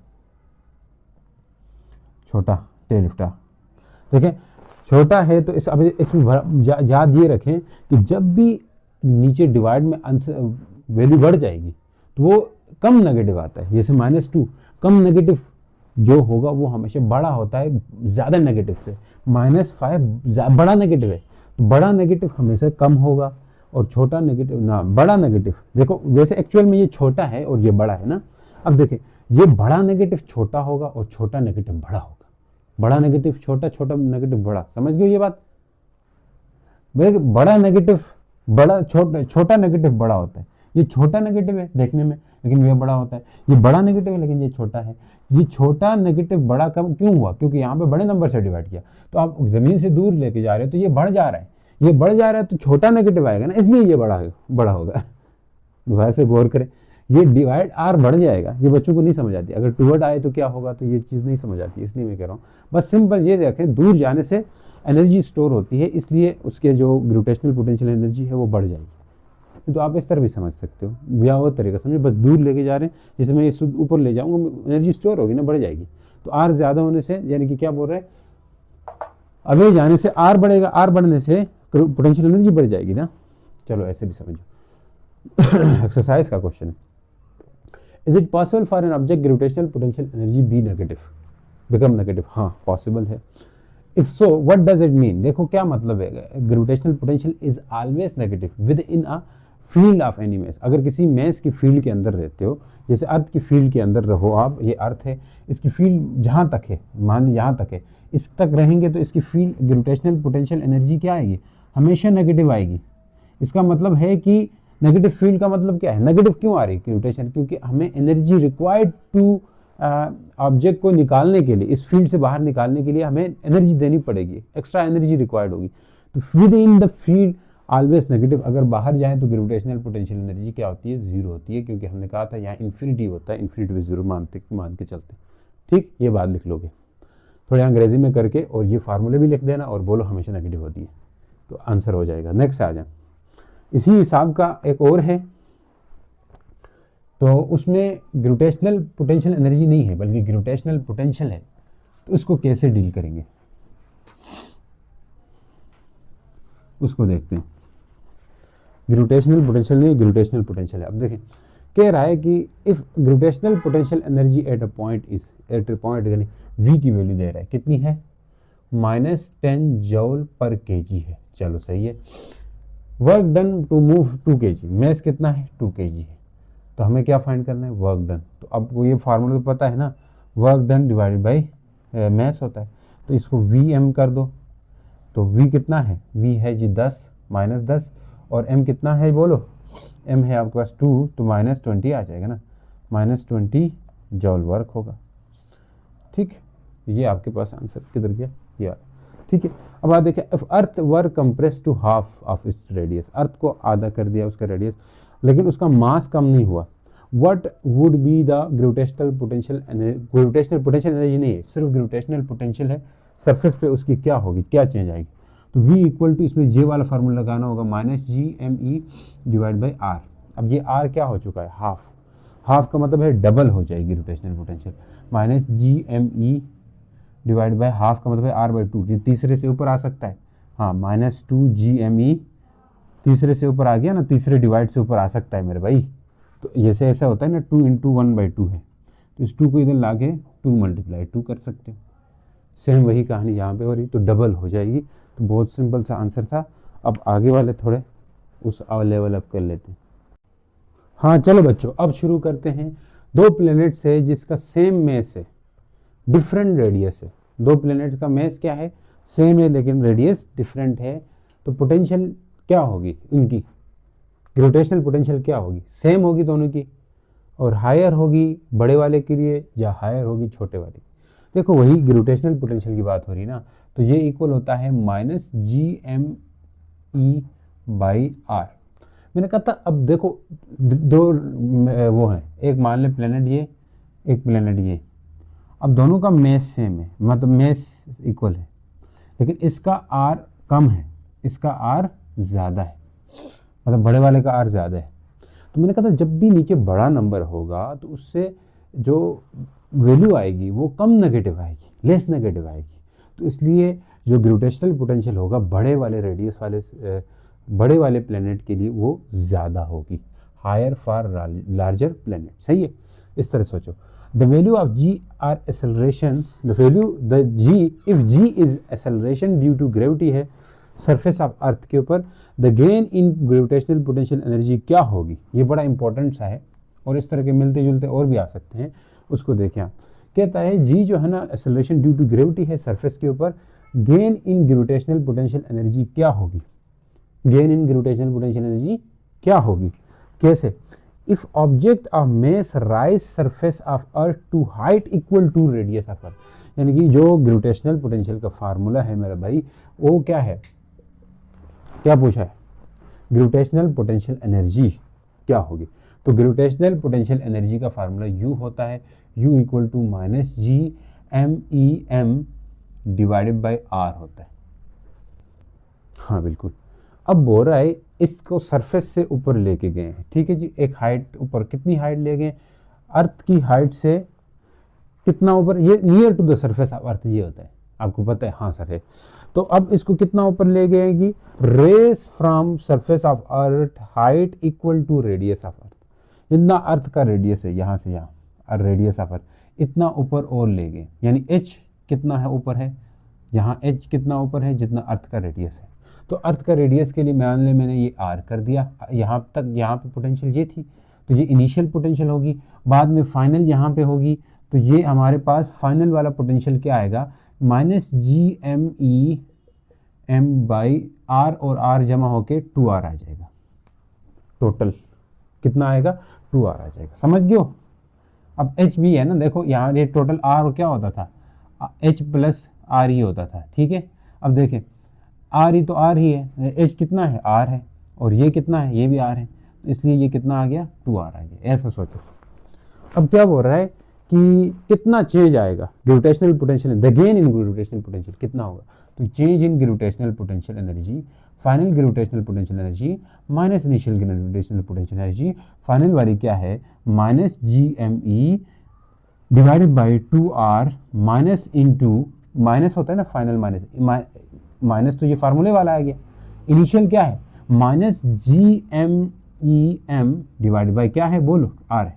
अब ये माइनस माइनस क्या हो जाएगा प्लस, तो minus G M E divided by 2r, minus minus plus हो जाना है, G M E M by R. अब यहाँ पे एलसीएम कर लो, तो एलसीएम क्या आएगा 2r आएगा, बिल्कुल एलसीएम क्या आएगा बोलो 2r आएगा, तो 2r एलसीएम आ गया। अब यहाँ से ये 2 इधर मल्टीप्लाई होगा, r इधर नहीं करना, ये आपको आना चाहिए, r कॉमन लिया यूँ समझो बाहर, कॉमन लिया यूँ समझो बाहर, या यूँ समझो यार, इधर और इधर ऊपर नीचे 2 मल्टीप्लाई करो इधर, ताकि डिनोमिनेटर को सेम बनाए, यानी ऊपर 2 और नीचे भी 2, तो क्या आएगा डिनोमिनेटर सेम होंगे, सेम हो गए तो एक ही 2r लिखोगे, और ऊपर आएगा minus G M E plus 2 GM E M, यहाँ भी m है यहाँ पे भी m है, ठीक है। तो ये माइनस 2 GMEM प्लस 2 GMEM कितना आएगा, खाली GMEM खाली प्लस GMEM बाई 2r आ गया। इतनी बात समझ गए कि नहीं समझो, क्या ये क्या चीज़ है। अब यहाँ से गौर करने वाली बात आ गई, गौर तो क्या समझ, असल बात समझने वाली बात आ गई, वो क्या समझेंगे आ जाए। अब ये कभी कभी ये रेडियस 2r भी कह सकता है, यहाँ से ये समझने की बात है। अब देखें आपको ये बात पता है ना, जी किसकी इक्वल होता है, GME डिवाइड बाई r होता है, r का स्क्वायर होता है। तो मैं खाली GME पूछूँ ये किसके इक्वल होगा, तो आप बोलोगे GR स्क्वायर के इक्वल होगा सर, ऐसा बोलोगे ना, तो GRE के स्क्वायर। तो इसमें आ जाओ डेल्टा U इक्वल टू, इसकी जगह क्या लिख सकते हैं, GME की जगह GR का स्क्वायर लिख सकते हैं, हाँ सर, m पहले से है, नीचे क्या है 2r है, तो एक r कट जाएगा, तो डेल्टा U इक्वल टू बोलो GRM बाई 2, या इसको ऐसे लिख सकते हैं 1/2 mgr, ये आपका आंसर आएगा 1/2 mgr या 2 mgr। तो इस तरह आपका पहला ऑप्शन ये ठीक होगा, समझ गए। इस तरह से अब देखो यहाँ पे 2r बोला है ना, डबल गया था, अब यहाँ पे बोले कि अर्थ रेडियस से 2 गुना ऊपर जाए, मतलब कितना ऊपर जाए, ये अर्थ है, यहाँ तक r है, h कितना है h2r है, तो हमारा टोटल r कितना होगा, ये r साथ में प्लस करना होगा ना, तो टोटल r हो जाएगा, जो स्मॉल r है टोटल वो कितना होगा r 2r 3r, यहाँ 3r रख के सॉल्व करना होगा, ये समझ जाओ अपने उसमें, ठीक है। तो जो भी कहे उससे मत डरना, ये ऐसे ही होगा। अब नेक्स्ट आ जाए ऊपर लास्ट वाला, ये आपका एक्सरसाइज वाला है, ठीक है, एक्सरसाइज का है, how gravitational potential energy of 2 point masses, 2 point में इसका जो ग्रेविटेशनल पोटेंशियल एनर्जी है वो क्या होता है, क्या कहता है the, how gravitational potential energy of 2 point masses is related to concept of gravitational potential. Gravitational potential V होता है, कैसे रिलेट करते हैं? मान लो 2 पॉइंट मैसेस है m1 और एक पॉइंट मैस ये है m2, इनके बीच में डिस्टेंस r हमने रखा है। अब इनका जो ग्रेविटेशनल पोटेंशियल एनर्जी होगा वो होगा -gm1m2/r। वैसे me कब होता है? जब अर्थ होता था ना दूसरा मैच। यहाँ 2 पॉइंट में से तो एक का m1 एक का m2 रखेंगे, जमीन हो तो फिर एक me होता है। अच्छा सर, इसका अगर ग्रेविटेशनल पोटेंशियल लिखना चाहें तो v equal to gravitational potential energy क्या होता है? ग्रेविटेशनल पोटेंशियल एनर्जी क्या होता है? देखो जो आपके पास वो है यार, कहते हैं ग्रेविटेशनल पोटेंशियल है, उसको v से लिखते हैं, ग्रेविटेशनल पोटेंशियल एनर्जी को u से लिखते हैं। अब यहाँ पे ग्रेविटेशनल पोटेंशियल वो होगा, वो क्या होगा? Work divided by mess, work done per unit mess. अब वर्क क्या है? ये u होगा ना, वर्क वही होगा जो इन दोनों के बीच में पोटेंशियल एनर्जी होगी। हाँ सर वही होगी। तो यहाँ से आप खुद ही समझ जाओ जो आपका v1 होगा वो क्या होगा। तो यहीं से एक इसको इक्वेशन 1 कहें तो v1 हमारा होगा u/m1। बिल्कुल ठीक है। अब इसने बोला है how gravitational potential energy of 2 point mass relate करते हैं। ग्रेविटेशनल पोटेंशियल एनर्जी और खाली पोटेंशियल एनर्जी कैसे रिलेट करते हैं, ये पूछ रहा है। ये हमारी इक्वेशन 2 होगी। इतनी बात समझ गए? हाँ सर। अब देखो इसी तरह इसका भी हम निकाल सकते हैं। जो v2 है वो क्या आएगा? u/m2 आएगा। सर यहाँ u1 और इधर u2 क्यों नहीं लिख रहे? क्योंकि मेरा दोस्त ये जो ग्रेविटेशनल पोटेंशियल एनर्जी है ना, ये आपके पास म्यूचुअल होती है। जिस तरह इलेक्ट्रोस्टैटिक फोर्स होती है, न्यूटन कूलम लॉ के मुताबिक हम कहते हैं म्यूचुअल फोर्स है। ये किसी के मास पे डिपेंड नहीं करती, किसका ज़्यादा किसका कम। तो दोनों चार्जेस के मास पे डिपेंड नहीं करती, दोनों चार्ज पे डिपेंड नहीं करती। यहाँ पे भी यही हो रहा है। जैसे यहाँ पे आप कहते हैं ना ग्रेविटेशनल फोर्स जो है वो भी मैसेज पे डिपेंड नहीं करती, दोनों मैस का प्रोडक्ट पे डिपेंड करती है। तो क्यों? म्यूचुअल फोर्स है। इसी तरह यहाँ पे भी म्यूचुअल एनर्जी होती है ये, इसलिए। तो v2 किसकी इक्वल होगा? v2 इक्वल होगा u/m2 के इक्वल होगा। ये इक्वेशन 3 आ चुकी है। अब क्या करने लगोगे? अब एक देखो एनर्जी को और पोटेंशियल को रिलेट करवाना है, तो मैं यहाँ ये वाला g रख दूंगा ऊपर वाला, ठीक है। Put equation 1 in equation 2। तो v1, अब सुनो, v1 इक्वल टू 1/m1 लिखूंगा ना, और इसकी जगह ये वाला सारा लिखूंगा gm1m2/r। तो यहाँ से जो कट सकता है काट दे, तो ये आएगा v1 इक्वल टू -gm2/r। ख़त्म कहानी, ठीक है। या इसको एक और तरीके से यहाँ से इस तरह लिख दो कि दोनों रिलेट भी हो जाए। अच्छा सर जी, तो वो तो वही फार्मूला आ गया, नहीं तो यहाँ से देखो सिंपल मैं बताता हूँ। ग्रेविटेशनल का फार्मूला ये भी ठीक नहीं लग रहा, हम दूसरा ही कर लेते हैं। चलो आ जाओ, इधर से ही रिलेट हो जाएगा ना, देखें कैसे होगा। ये तो हमने यहाँ से u किसके इक्वल होगा? v1m1 u equal to v1m1। और u2 किसके इक्वल होगा? v2 किसके इक्वल होगा? v2 नहीं यार, u किसके इक्वल होगा? u इक्वल होगा v2m2। यहाँ तक कर लो, समझ गए? तो ये हमने रिलेट करवाया पोटेंशियल एनर्जी को और पोटेंशियल को, ठीक है। अब बात करते हैं जनाब, एक इस तरह का एमसीक्यूज भी है। The value of v at altitude इतने पे कितना होगा? v क्या है? ये पोटेंशियल है, ग्रेविटेशनल पोटेंशियल है। इसकी वैल्यू क्या है? देखो v इक्वल टू, ये अर्थ की बात हो रही है, ठीक है। तो gm -gme/r होता है। अब ये r अर्थ की सरफेस से ऊपर है, अबव अर्थ सरफेस। तो आपका जो स्मॉल r है वो क्या होगा? वो होगा आपका अर्थ का रेडियस प्लस ये वाला डिस्टेंस। समझ गए हो? किलोमीटर में है तो अर्थ का रेडियस भी आप किस में रखोगे? किलोमीटर में ही रख दोगे। कितना है किलोमीटर में? 6400 प्लस 3500 700। तो ये कितना आएगा? r इक्वल टू 0 0 0, 2 2 0 आएगा, 7 और 4 कितना आता है? 11, 1 कैरी क्या, और चलो इसको इधर रखा, 4 आ गया, तो 1 कैरी क्या, 6 6 6 6 12 आ गया, 1 कैरी क्या, 4 आ गया, 42100 किलोमीटर। तो मेरे भाई इसको आप कैसे लिख सकते हो? v इक्वल टू g तो पता है -6.67 आएगा 10 की पावर -11, me कितना है? 6 × 10 की पावर 24 लिखोगे, 6 × 10 की पावर 24। r कितना लिखोगे? 42100 × 10 की पावर 3 लिखोगे। अगर इसको लेके जाना चाहते हो आगे तो लेके जा सकते हो। इस तरह आप करोगे ना, तो ये माइनस में आएगा तो ये आपका एक ऑप्शन था, यहाँ पे मैंने लिखा था, पहला ऑप्शन है I think, wait, yes, -9.47 mega joule per kg आएगा। समझ गए? ये आपका ऑप्शन सही होगा।